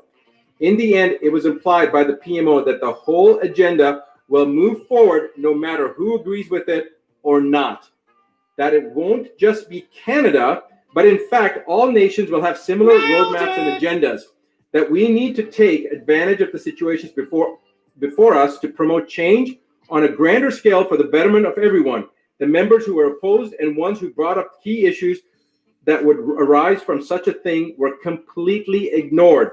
Our opinions and concerns were ignored. We were simply told to just do it. All I know is that I don't like it, and I think it's going to place Canadians into a dark future. Oh, you think, eh? You think?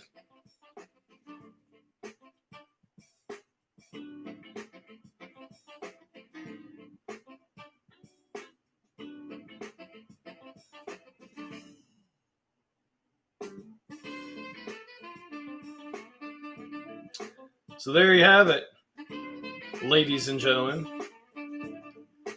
There you have it.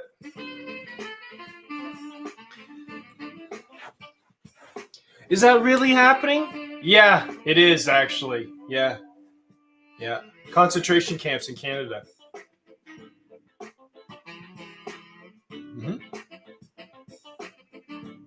Yep. My grandfather, Gary Coos, spent a year in a concentration camp. How was that? Was it fun? Oh, you escaped. Fair enough. What happened then? You fed through a wall, hiding, grab the kids, get on a boat. Was it as easy as that? No, it was fucking hard. He did it to get away from that. What's your suggestion now, Grandpa? What do you think we should do now? Well, it's everywhere now. So you gotta fight where you are. Stay put, fight where you are. Now, how do you do that, Grandpa? Well, violence never worked. So, as long as, that you keep that in mind, put it this way. We're all responsible for the shit we live in.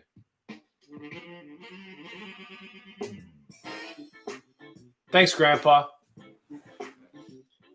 It's good talk. That's a good talk. To the point, Where'd he go? Nailed it!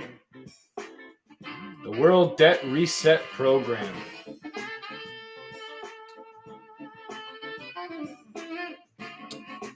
I tell you what, this is what we're gonna do.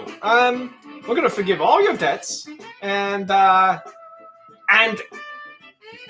as a token of your appreciation, you will give us everything you own, and you will let us inoculate you and your children, and you will never experience freedom ever again. Lockdown.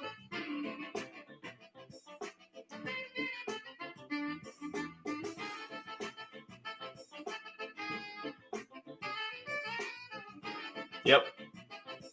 So that's what's happening. I most likely am living in a concentration camp right now at the Beaumont Motel. I believe the government has purchased this land and purchased this piece, this building. It would stand to reason. It would stand to reason. You need somewhere to put the fucking crazies, right? Hi, my name's Tom. In my town, people think I'm crazy. And they think I should be taking medication. Yeah, lots of it. Yeah. I even have a sister who thinks this. Yeah, that's unfortunate. I'm very close to my sister. But she doesn't see me, eh? And we don't talk. So I disregard that and think, that's just Rose. You know? Oh, is this live? Yeah, it's live.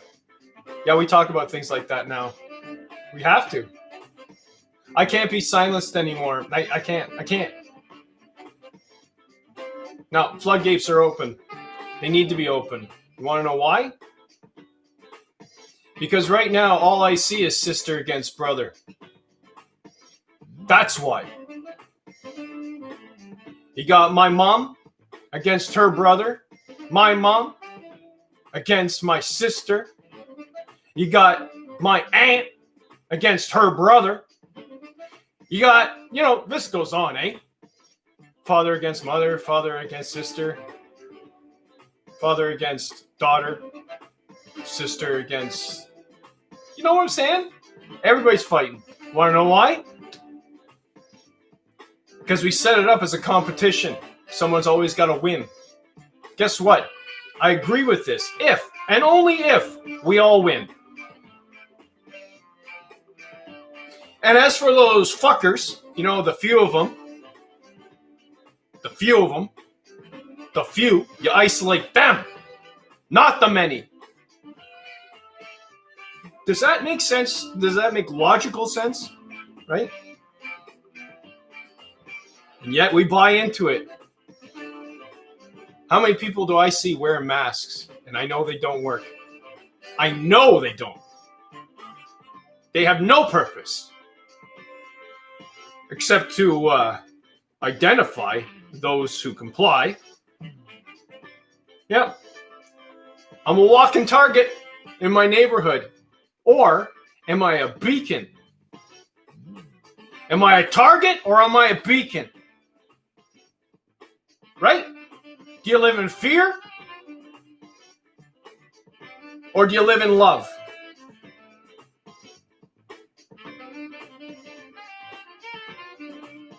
And what does that mean?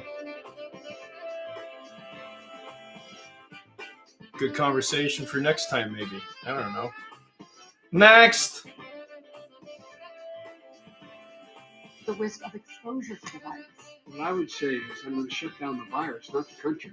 It's his ineptitude that caused the country to have to shut down in large part. Why businesses have gone under, why schools are closed, why so many people have lost their living, and why they're concerned. Now, he's the reason why businesses are going under. He's the reason why people are losing everything, even the shirts off their back.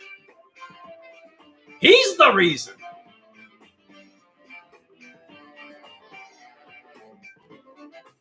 Fuck it, I'm only 14 minutes into like an hour and 33-minute debate with two fucking 3-year-olds.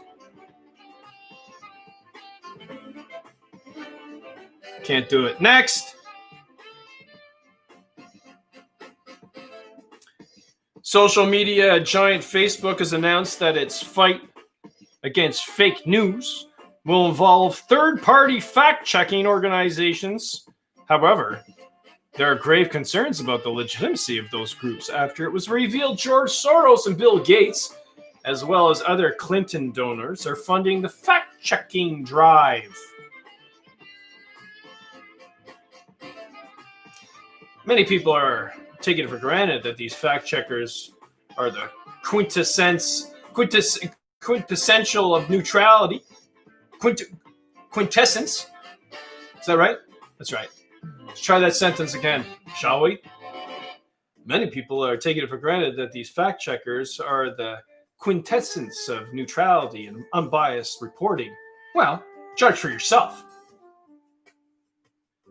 Facebook released a statement on December 15th advising users that they were starting a program to work with third-party fact-checking organizations that are signatories of Poynter's International Fact-Checking Code of Principles, IFCN. Another acronym I can do without. Here's an interesting fact about Poynter, the self-proclaimed global leader in journalism.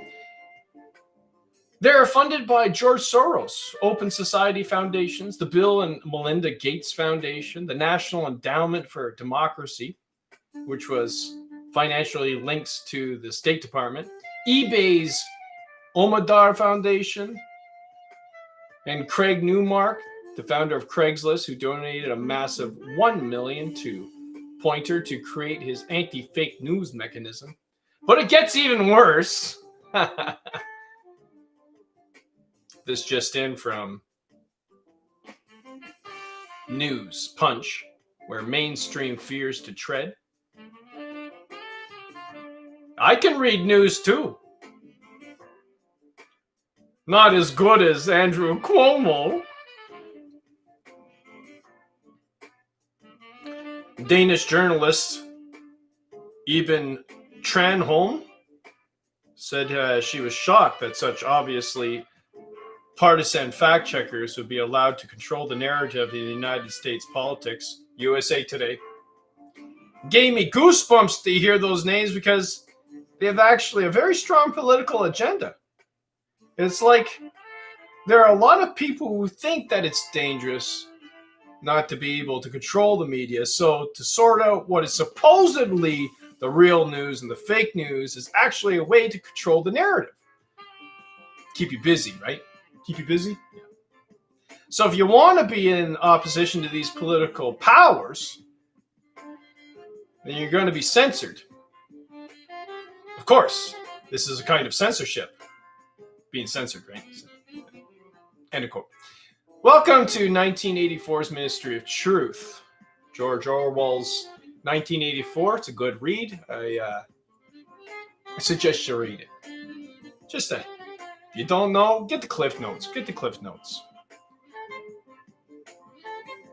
Welcome to 1984's Ministry of Truth. Just the way George Orwell predicted.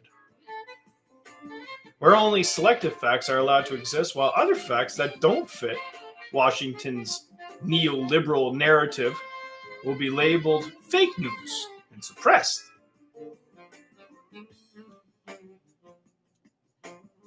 This just in. News. Punch.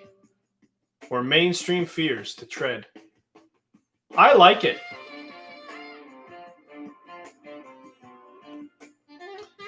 Be very acquainted with these people. Bill Gates, George Soros. Bill Gates and George Soros. Funding Facebook's fact checkers.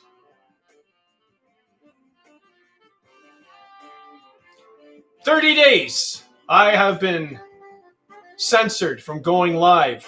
Unable. They have not given me a reason. The reason is because I disagree with their fact checkers." Right? And I should be able to. Right? I remember the last time I went to school. And then I didn't go to school because then I thought, wow, this is stupid. I can learn a lot more by applying myself and doing my own research and going to school anyways. I remember writing a few papers and going the other way on a few things, but, you know, fulfilling the requirements of the project that's, you know, then I would get less of a grade. Not because it wasn't done well. It was because I didn't follow the belief that they wanted me to write. I believe this. So I left. Anyways. Does that make sense? Just believe. Just believe. Well, that's going to require a lot of faith. Faith is stupid, isn't it? Especially when you put your faith in US Today fact checkers that are in the hands of Bill Gates and George Soros's and other ones like him. Them. Fuckers.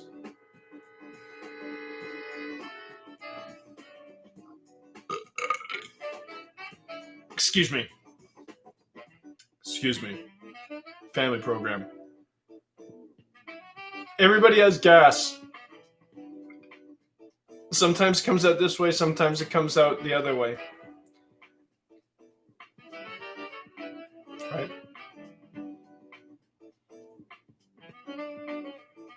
You didn't know that?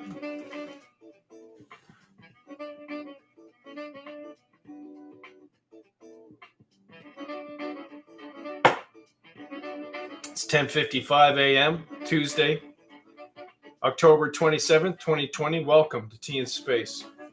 My name's Tom. This is Space, coming to you live from Penticton, British Columbia, Canada, in the heart of the Okanagan, nestled between two fake lakes, because it's really a river.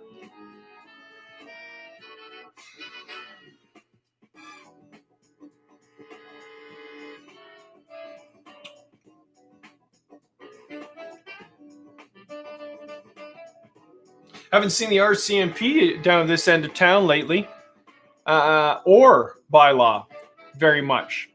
Every once in a while they drive, but they don't stop anymore.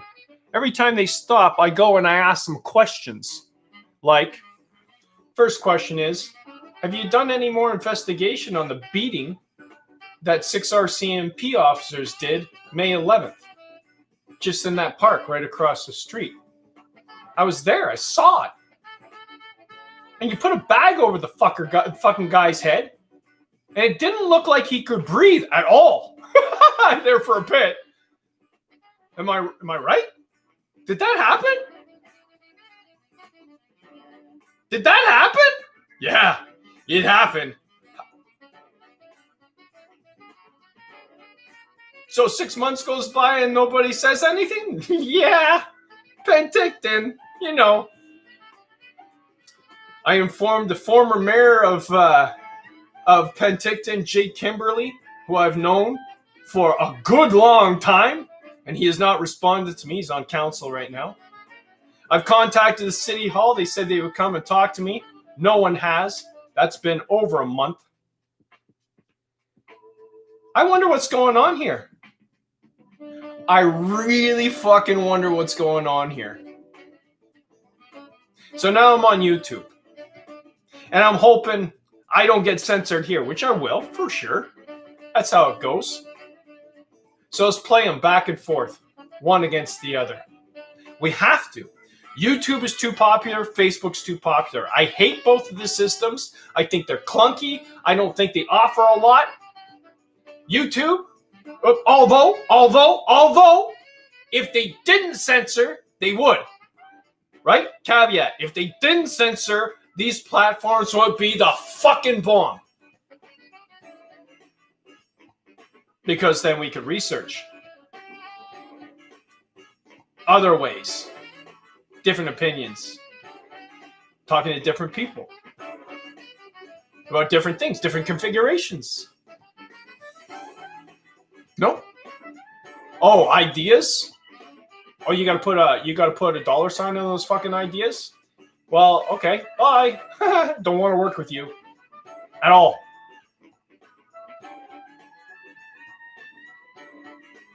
Because anytime I see someone that sees dollar signs, everything changes. Great ideas become shitty ideas.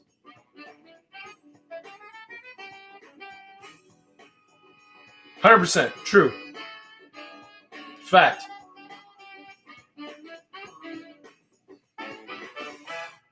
Oh, that's just me. You know. Nailed it.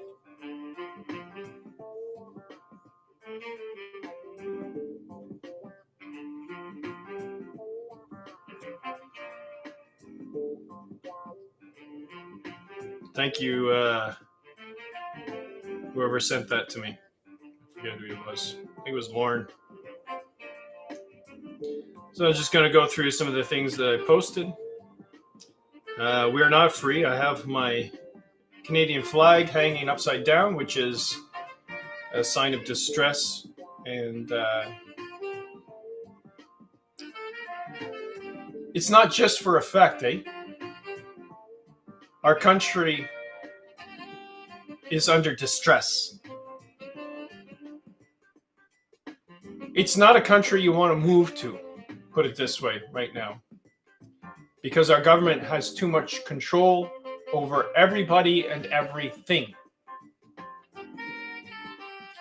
And they're taking advantage of it. And they're beating people, and torturing people. It's true. Raping.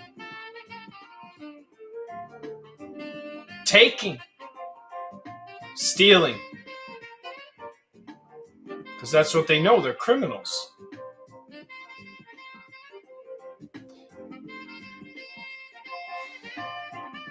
Hi, guys.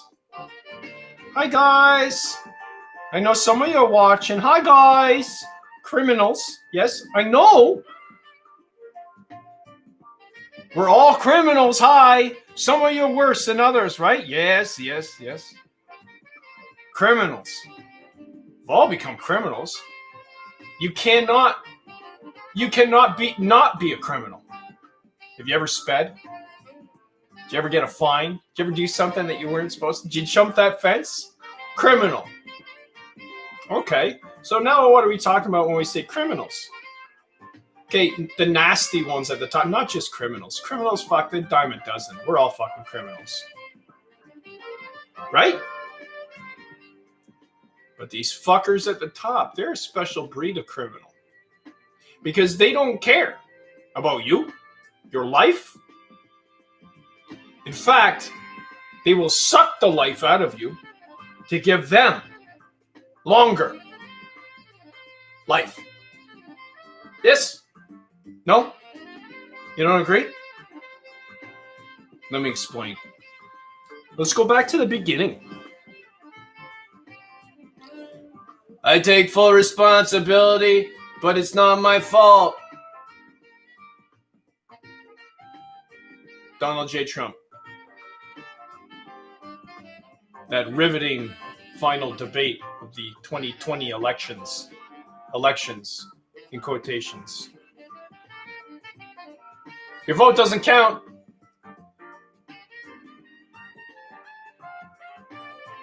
You got one choice, but it looks like two. Yeah? You got one choice. It just looks like two choices.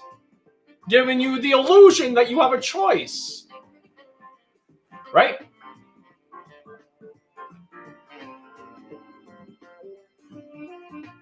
I take full responsibility, but it's not my fault. Donald J. Trump, 2020 elections.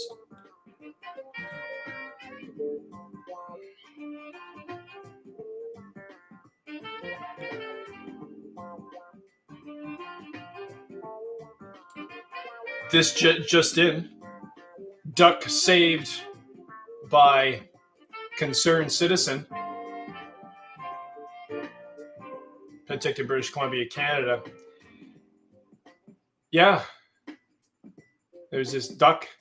And it had this mask wrapped around its neck. It was choking. Couldn't breathe. Which is odd. Hey? Concerned citizen took the mask off. Duck flew off free.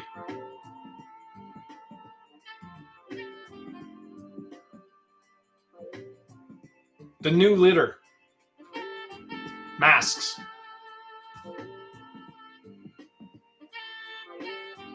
The new commodity. Masks. Yeah, we bought up all the masks. Now we can sell them for $10 a pop.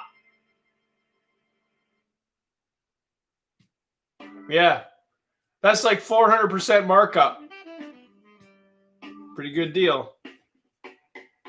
Hey, you want to get into the you want to get into a really good business? I know good business. You want to know good business? I'll tell you good business. masks.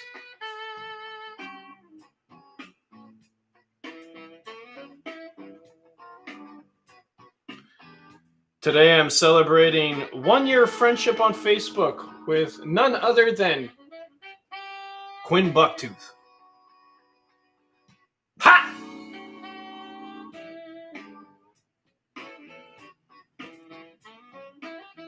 Please cut the cords. Poor duck. Not free. Canada is not free. Understand? Let me explain. When someone says, I'm going to start to critically analyze the society and the culture around me and no longer blindly assume that the traditions and customs I've grown up with are sane and rational.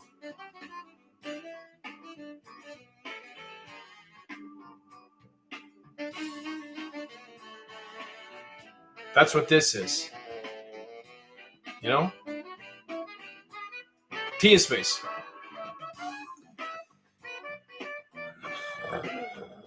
Brought to you by the most trusted name in propaganda, CNN, with Don Lemon. And your host today on Saturday Night Live is Justin Bieber. Fuck.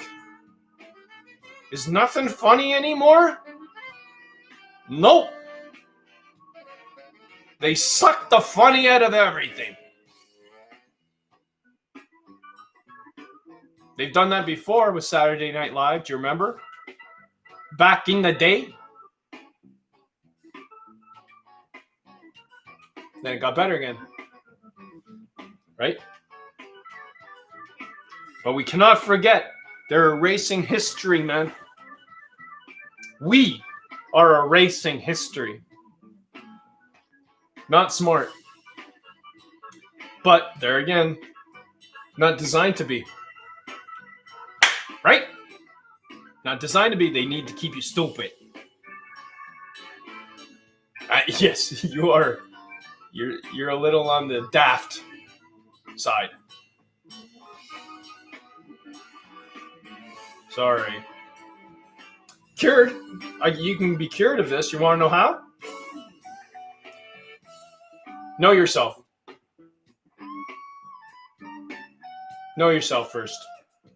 How do I do that? Only you can find out, bud. Only you can. No one can tell you.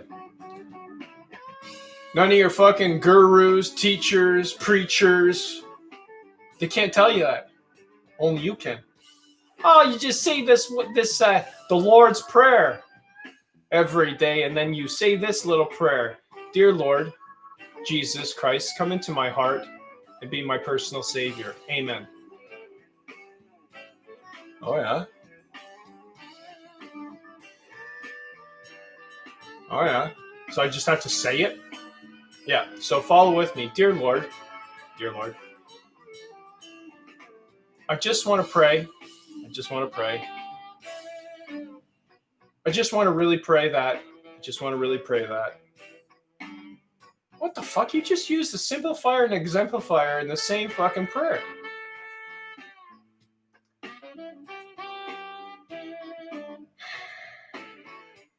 Nailed it!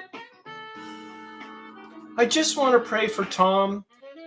I just want to pray, and I don't want this to be gossiping. We're all here praying for Tom. and his promiscuity and this and that. And what we think Tom is doing, or how Tom is thinking. We just pray for Tom. Oh, this happens. Believe me, I know it happens. I used to do it. I used to be a part of it. I never used to do it. I used to see it all the time in the church. Gossip in prayer. Oh, the worst kind, too. The worst kind. Now I'm a person not to be listened to in my town. Hey, did you know that a prophet in his town, and yeah, I'm probably saying that I'm a prophet to some degree, a prophet in his town is never listened to in his town. A healer in his or her town is never healed by the people in their it never heals the people in their town. They're not open to it. That's true. That's true. Because it's usually those people who are speaking the truth the whole time, and you know, the truth is not something that people want to hear because it exposes them. They got to look at themselves. You know? Anyways, it's good talk so far, I think. I think we're making some headway. Next.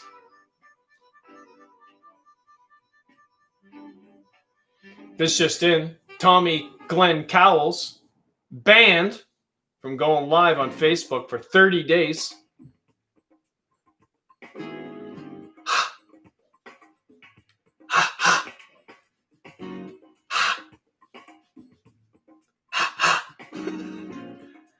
Coffee's great. Kicking Horse, kick-ass blend. Is there any more coffee? Yeah. Got a full pot. Man, have you ever thought about a career in ventriloquism? You can't even say it. Ventriloquism? Hey, did you ever... I'm really interested in ventriloquism, and I want to be a ventriloquist.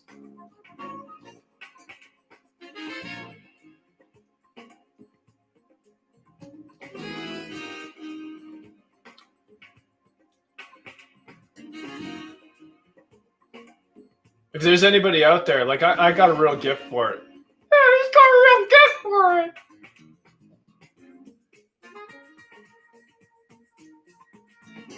Who are you? Oh, me? I can see your lips moving, buddy. No, you can't. My lips never move.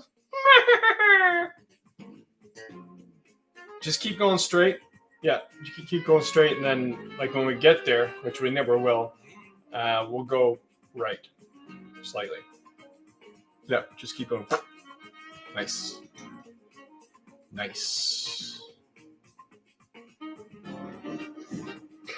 Donc là, moi, j'ai une question à poser au gouvernement qui dit que nous sommes responsables de toute cette belle pollution dans l'environnement. J'aimerais lui demander, à propos de l'énergie, si pourquoi moi, il faudrait que je ferme ma lumière si vous allumez des milliards de lampadaires partout sur Terre. Ensuite de ça, une petite analogie encore, là, tu vas me dire, les lampadaires, limite, c'est raisonnable, ça peut être utile. OK. Si le lampadaire il est raisonnablement utile parce que justement, on voyage le long des routes et sur des trottoirs, n'aurait-il pas moyen de les faire fonctionner avec une énergie, la majorité du temps, solaire ou éolienne ou peu importe ce que tu voudras bien? Il n'y a pas moyen en ce moment. Je trouve plus mon feu, ça c'est triste. Il n'y a plus moyen en ce moment au Québec de faire des lampadaires solaires. Parce que là, comme on dit, on pourrait prendre que l'ampoule, on pourrait mettre la petite vitre solaire. Sur le dessus, on pourrait mettre un capteur solaire. Sur tout le long des poteaux, on pourrait mettre de la peinture solaire ou des capteurs solaires. Voire même, on pourrait mettre un petit panneau rattaché qui dépasse du poteau. Donc, imaginez-vous un poteau. Imaginez-vous un morceau comme ça solaire à 2-3 en place sur le poteau. En plus, la nuit, ça aurait pour impact de couper les phares adverses des voitures au loin, puisque avec l'angle de vision, puisque l'œil humain voit conique inversé, donc ça nous permettrait de voir moins de feux croisés. Donc si vous nous parlez de pollution, d'environnement,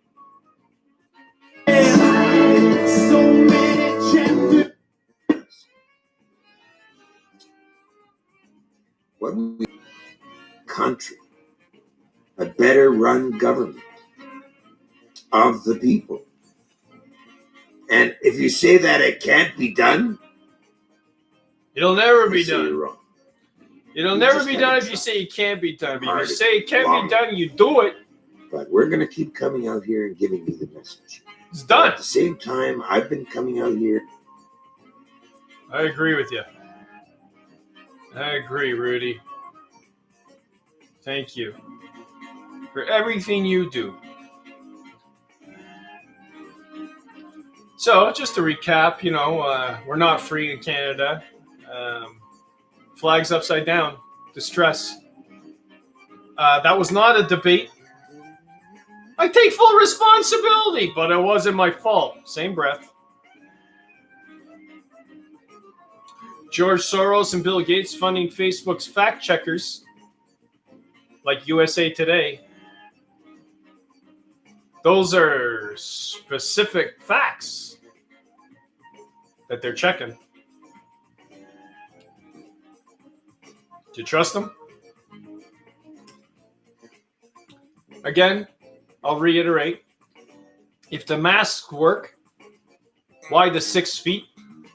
If the 6 feet works, why the mask? If both work, why the lockdowns? If all three work, why the vaccine? If the vaccine is safe, why the no liability clause for manufacturers? If the vaccine is effective and only crazies will not take it, why they need to force everyone to take it? If there's no authoritarian agenda, why are they building isolation camps in all provinces and territories?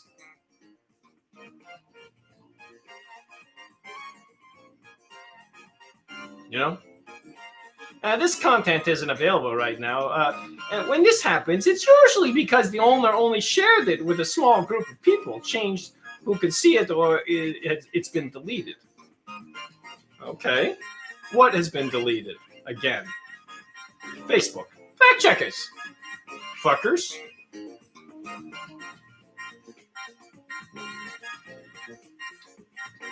The most trusted name in propaganda. Fox, CNN. Yeah, they're the same news now. Yeah, we figured it out. Yeah, they were just kind of bouncing back and forth. They were playing a game. Rope-a-dope, we call it in the business. Rope-a-dope. Prime Minister of Canada, Tom Cowles, outside of Salty's Penticton, British Columbia, Canada, was kicked out for life. No reason given. To all the girls I've loved before, thanks. Thanks. Thank you, everybody. To all the girls I love, which are all the girls I've loved before, thank you.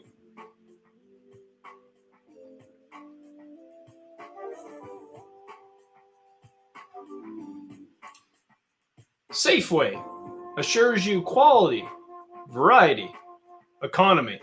Safeway. Safeway Distribution Center. Safeway's modern new Winnipeg facilities give you these extra benefits. Canada Safeway Limited, Winnipeg, Manitoba. 45 stores to serve you in Manitoba.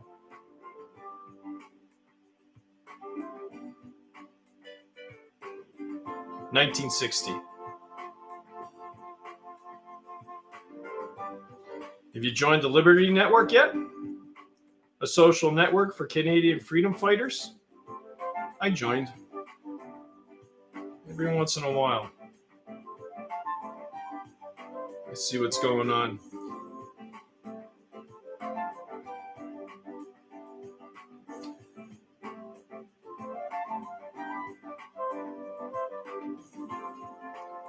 I'd like to say a special hi to my special friend. Hey there. Who's that? Tell you later. I'm blind here. I'm blind here.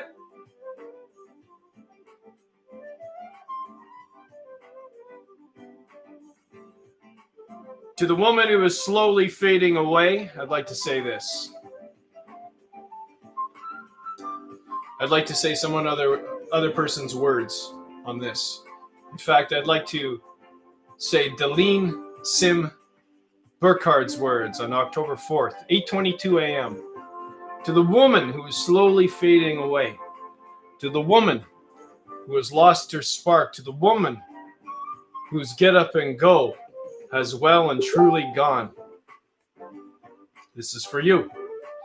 This is to remind you whose daughter you are. This is to remind you that you don't have to be everything to everyone every day. You didn't sign up for that. Remember when you used to laugh, sing, throw caution to the wind? Remember when you used to forgive yourself more quickly for not always being perfect? You can get that back again. You can get that back again. You can get that back again. Thanks, Rain Man. You really can. And that doesn't have to mean letting people down or walking away. It just means being kinder to you, feeling brave enough to say no sometimes, being brave enough to stop sometimes, and rest. It starts the moment you realize that you're not quite who you used to be. Some of that is good, some of that is not. There are parts of you that need to be brought back. If anyone in your life is not okay with that, they are not your people. Fuck them. I added that. Your people will be glad to see that spark starting to light up again. So, if you have been slowly fading away, my friend, this is the time to start saying yes to the things that bring you joy and no to the things that don't. It's really pretty simple.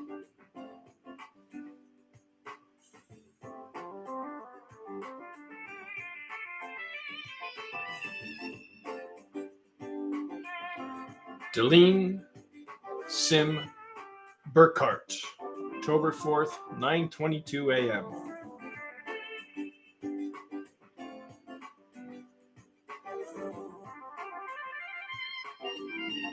You can't always get what you want. But if you try sometime, you just might find you get what you need.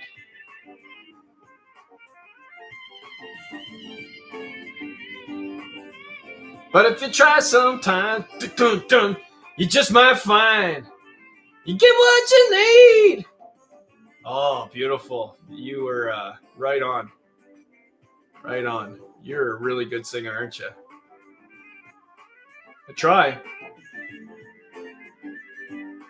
Really good. What does that mean to be a good singer? You tell me what that means. Hey, bud, come on in. Did you have that tire pump still, or you gave it away? I got, I remember putting one over here somewhere.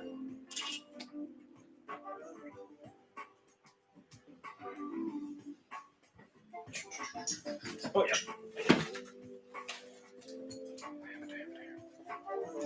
I got everything over the floor here, man. Why do you have it blocked off? Just turned up that way. It kind of creates room on that side, so I don't mind going over it. Thanks. Yeah, no problem. Do you need anything else?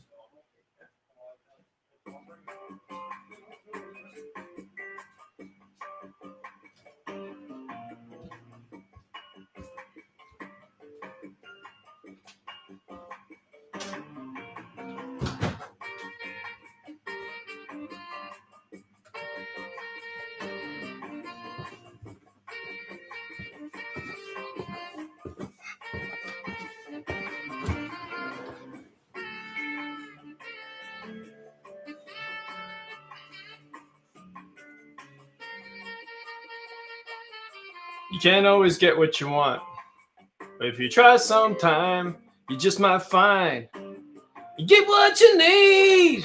Better. Peanuts Nation. Thank you, Tina Shelton. Wow, this just in. Very, very cool.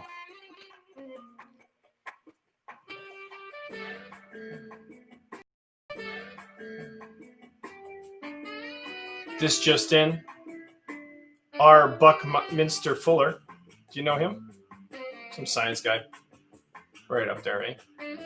Someone to be listened to.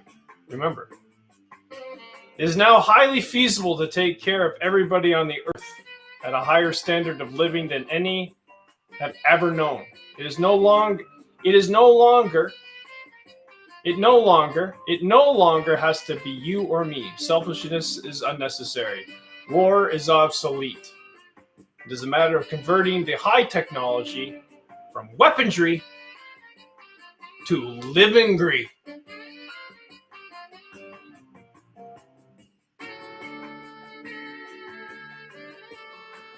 Livingry. Our Buckminster Fuller. Making up fucking words. I love it. And in this video, I'm going to share with you the top things secret societies don't want you to know about. These are basically the most important conspiracy theories ever that have to do with you and you taking your power back and the great awakening that's occurring in human consciousness as we change this world. So these are what the secret societies don't want you to know about.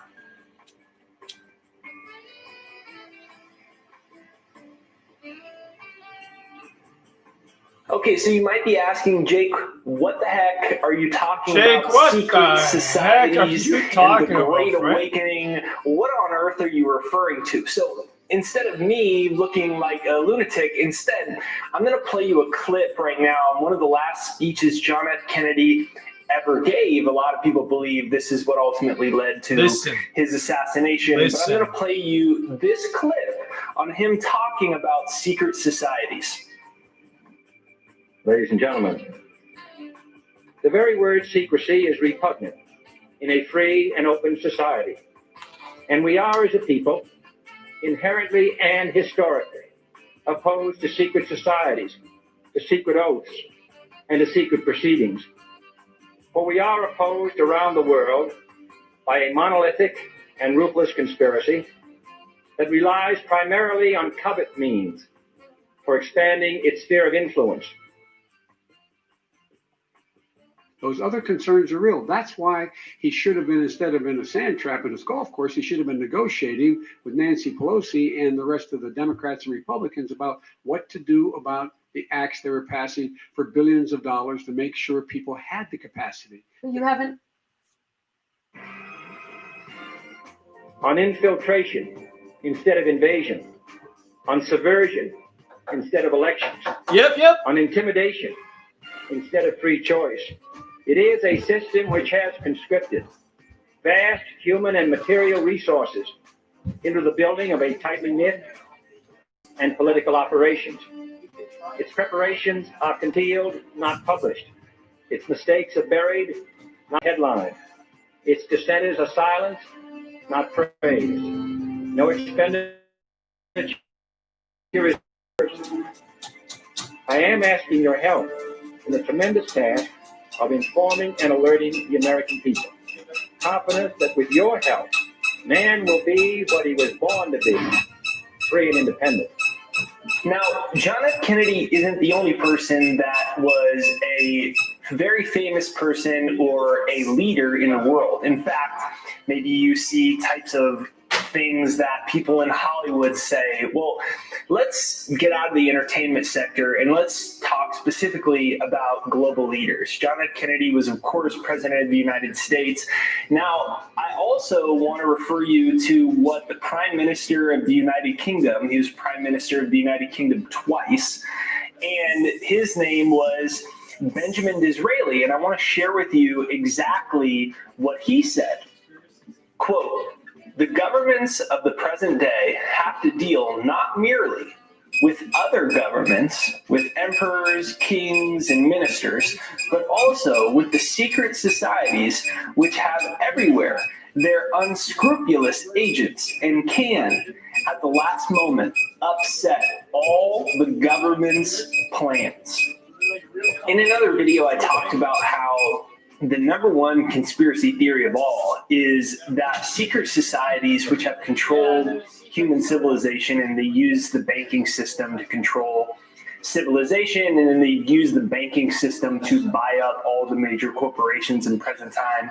There's only 6 corporations that control all the media in the world. And so they have established a central banking system that operates independently of governments in every country of the world. They can print money out of thin air, buy everything up. But this goes much further back to spirituality and the occult, which is, I talked about in another video, the number one conspiracy theory is really that this world is it's just an electromagnetic field. That's all this world is. So they've convinced us that we're physical bodies. This body, this hand, all of this stuff, it's just energy. 99.999% of what it is empty space. Truth. Science now shows us this. They've known this for a really, really, really long time through institutions and religions and other control mechanisms. And what this means is 99% of who you are is non-physical. You can't see it because 99% of this reality is empty space. So what this is telling us is everything is a result of consciousness. And they've known for a really long time that consciousness is actually what creates this reality, because this reality in essence is an illusion. It's a hologram. It's a projection of consciousness. And so since everything is energy, and all the atoms and the subatomic particles of this universe are manifested based off of consciousness or perception, they've intentionally used subliminal messaging and control mechanisms far beyond television, but it's really culminated, and it's the mass indoctrination of human consciousness has really went to another level since they started taking control of and implementing on a mass scale media. Now, this goes back, and we're going to talk a little bit about some types of government experiments they were doing, but once you realize and you're the top 1/10 of 1% in the world, and your families are what created the banking systems, and you own all the oil companies in the world, and you own major shares in every newspaper and every media outlet, and you get the final say or censorship of what's put out. And no, we're not talking about censorship of a communist dictatorship like China. We're talking about censorship of a supposedly free democratic society. It's really just an illusion of choice. But when you control all that, and you know that consciousness and perception create reality, then you're aware all you need to do to control the population, so you have total power, total control, and you have all the wealth in the world, in essence, all you need to do is infiltrate people's consciousness. Get them to believe that they aren't good enough. Get them to believe that the only thing that exists is the world of their senses. So you convince all these people, even though 99% of what of reality is non-physical, meaning only 1% of who you are is the stuff that you see. 1% of reality is what you can see. 99% of it is otherwise. Reality is a result of perception and consciousness. So they control you. And this goes back to, they found out how the mind works. And the mind works through the subconscious. The mind is really more like a record player. It's a habitual feedback loop that creates reality unconsciously based off of the way that it's programmed. It's kind of like the whole analogy about the iceberg. You only see the tip of the iceberg, and there's 95% of the iceberg that you can't see. And that 95% of the iceberg is what sinks the Titanic, right? Well, similarly, 95% of who you are and how your mind creates reality, you aren't aware of, because subconscious means below conscious, so we aren't aware that it's happening. And so the reality of this situation is they came to really significant strides in understanding of human psychology and how psychology creates reality, how perception and consciousness actually create reality. And they came to all of this based off of Sigmund Freud. And Sigmund Freud found out that people were controlled through their unconscious. The human unconscious could be controlled. You could manipulate the human unconscious through fear, and you could manipulate the human unconscious through greed. You could manipulate the human unconscious to control it and manipulate it based off of getting it to believe that you aren't good enough, smart enough, etc. And so Sigmund Freud learned all about this, and he learned that the subconscious mind was really just a record player, that you could actually institute commands into it or programs into it and get it to believe certain things to carry out your own hidden agendas. Now, he didn't use it in a sinister way, but his nephew, Edward Bernays, is the founder of modern public relations. So Edward Bernays was a rather cynical or rather sinister person. And he had a hidden agenda to take his uncle, his great, incredible uncle, Sigmund Freud's discoveries, and to use them to sell these ideas to the major banks and to the major industries of the world, to call it PR, public relations, which was they were going to get people through the subconscious, through repetition and certain things we're going to be talking about. They were able to get it. And if you're wondering, what does this have to do with everything? I'm going to tie this all back into the Great Awakening and how you can actually use this information to have financial freedom, health, happiness, attract your soulmate. These are all the things that they actually don't want you to know, because this is how the Great Awakening occurs. But first, Bernays sells this, Sigmund Freud's teachings, in essence, for hundreds and hundreds of millions of dollars to all the major tobacco companies. Oh, you think smoking's cool? And they get all the celebrities. They do it with, then the major banks started instituting malls across the world and building malls. Well, who did they build everything out with? Edward Bernays. And then they created this, you need to be cool, you're not good enough, you're too fat, you're too ugly, your boobs are too small, buy all of this clothes and all these things you don't need. And they started creating this society where the 1/10 of 1% was making fortunes and controlling the perception of people to believe that they aren't good enough, smart enough, they need all these things that the global elites say they need to buy. And this thing perpetuated, and it was so bad that Sigmund Freud and his nephew Edward Bernays had a total falling out over all this stuff, because Sigmund Freud was distraught. It was being used. They were taking advantage of the human subconscious mind to reprogram and repattern it for sinister and hidden agendas that really weren't good things. Now, as they learned more and more and more of this, they started doing, the CIA and the government started doing experiments. One of the ones you probably heard of is MK Ultra. So in essence, MK Ultra was, what they did is they took people, a lot of times they basically abducted people. This was CIA. And this is all declassified now. After a certain period of time, the CIA has to either reclassify or declassify things. So there's public knowledge out there. And so MK Ultra, basically, what they did is they took people and they gave them psychedelics like LSD. And the reason that they did that was to get their conscious minds out of the way. And then what they would do is they would put people to sleep, like actually with drugs, put them to sleep. And they would use subliminal recordings to play for, in some of the reports, they said that it was 21-day increments. So they would actually use drugs to put people to sleep for 21 days. And then they would play these types of messaging or repetition-based messaging to see, to the furthest extent, how much could they, in essence, brainwash someone. And they could literally, they found out they could erase people's entire identities and memories in their head and institute new programs into them. This is the most advanced, and it's, think about it, if they were doing that in the 60s and 70s, what do you think they're doing now?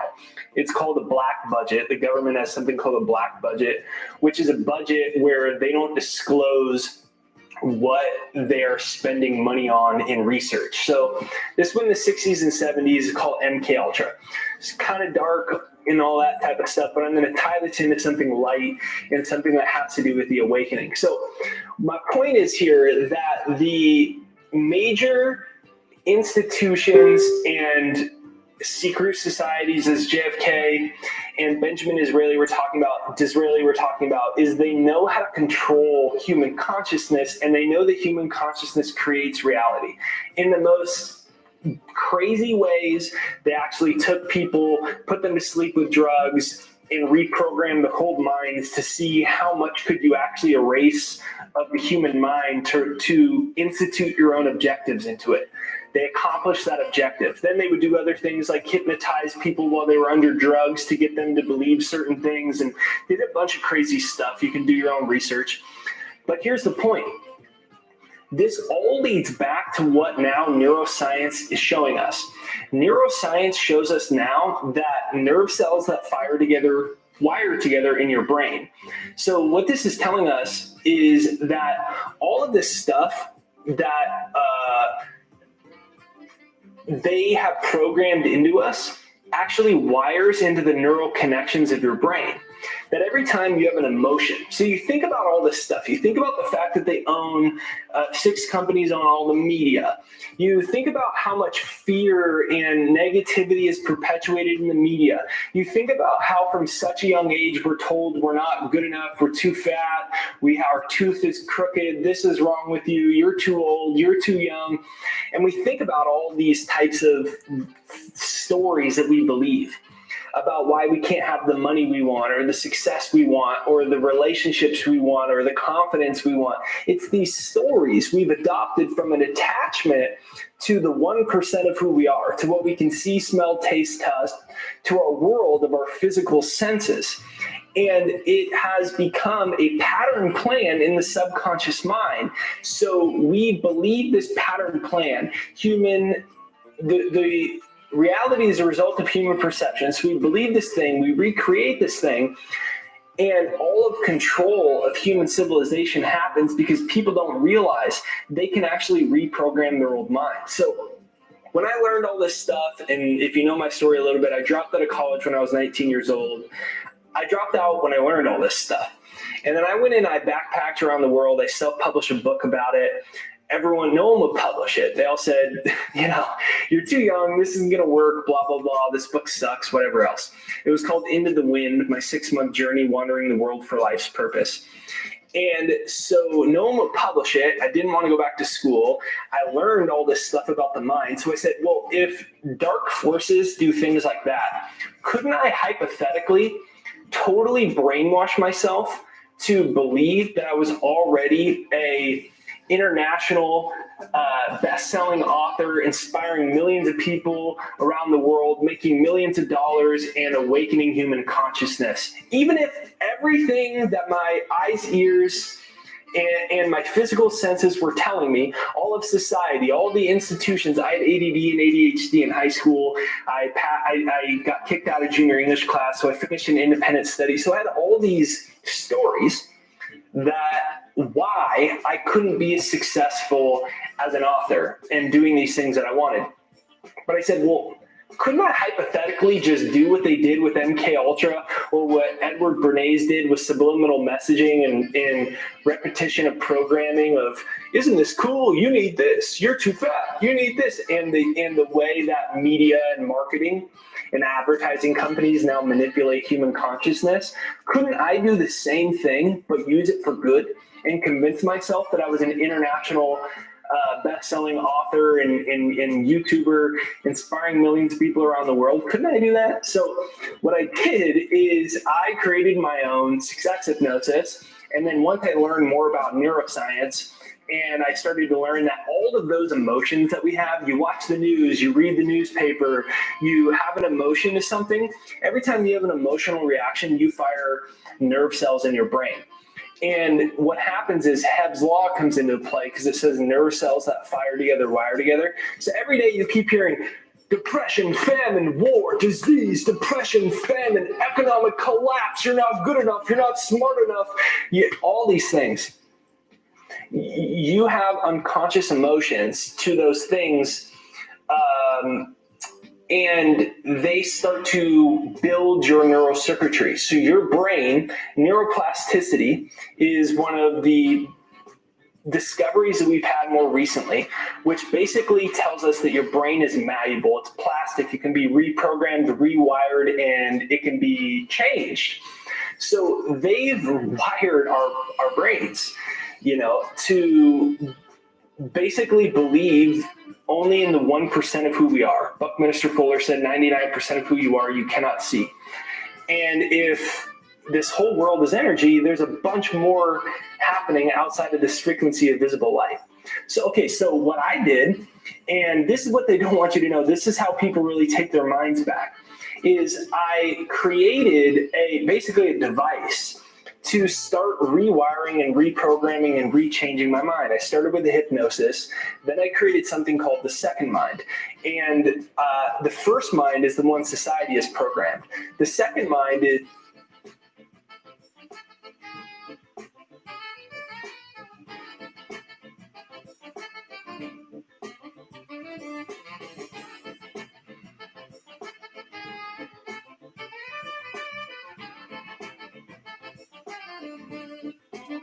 This just in. 11:46 a.m. Tuesday, October 27th, 2020. Coming to you live from Penticton, British Columbia, Canada. In the heart of the Okanagan. Live from the Beaumont Motel, room 240! So excited. So today I woke up in my prison and I thought,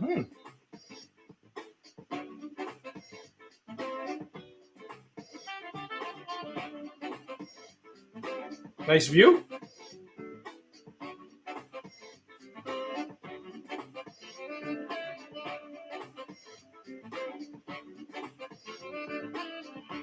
If you're just tuning in now, we got through a lot of topics today. The number one topic on my mind is our freedom.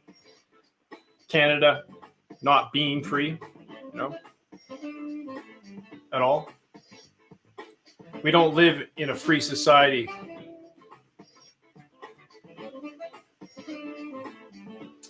We have politicians making decisions for our everyday life.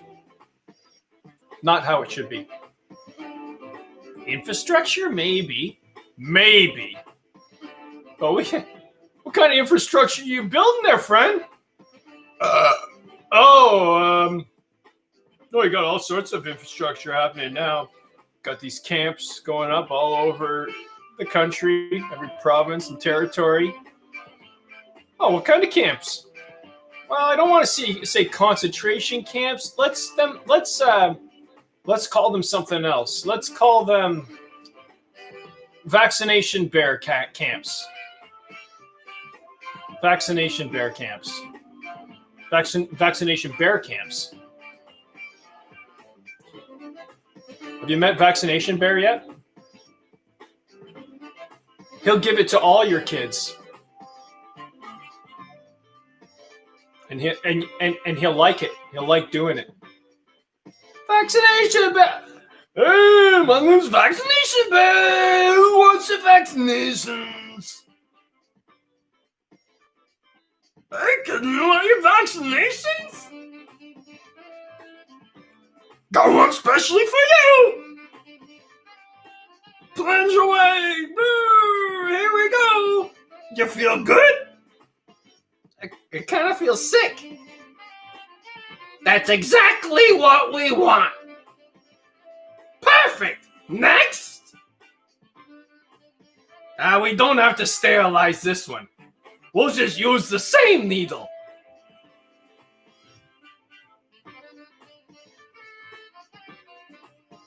No, we wouldn't want to make anybody sick. Let's use another needle. And then make them sick. Let's use a sterilized needle for every man, woman, and child, and still make them sick.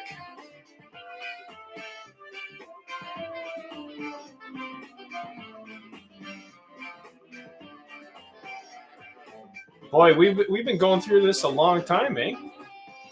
All these diseases and things that we're supposed to be frightened of that keep us away from each other. A lifetime of 2 or 3 lifetimes. How long has this been going on? We don't know any different. Most of us don't know better. That's true, right?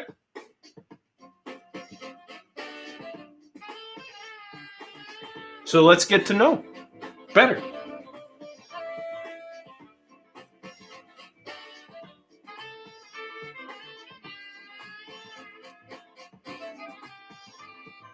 Gonna take a break here pretty soon.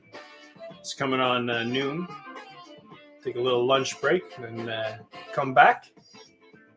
Do it all again. Right from the beginning too, eh? Right from the beginning.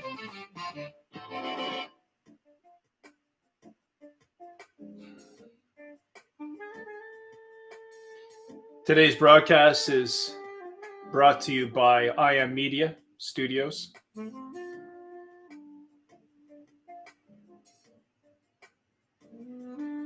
And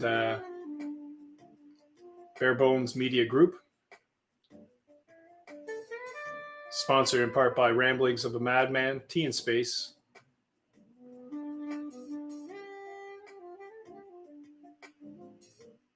And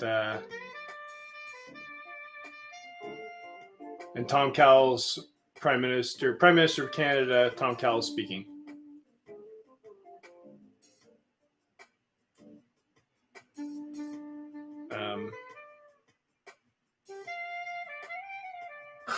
Man, I need something to eat.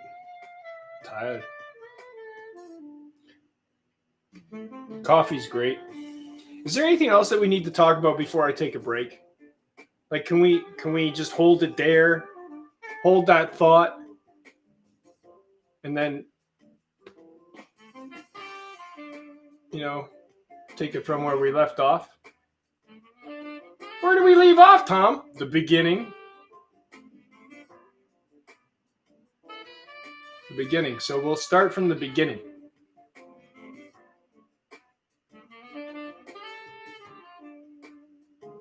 Perfect.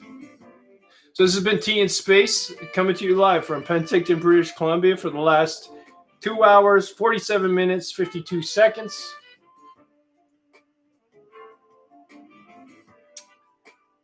Final thoughts before we take a lunch break. Me and the whole team here.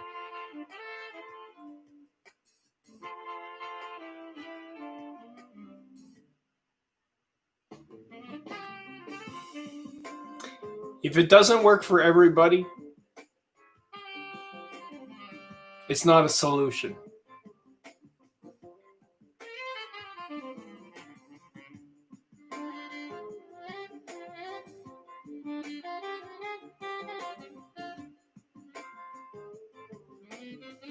Yep.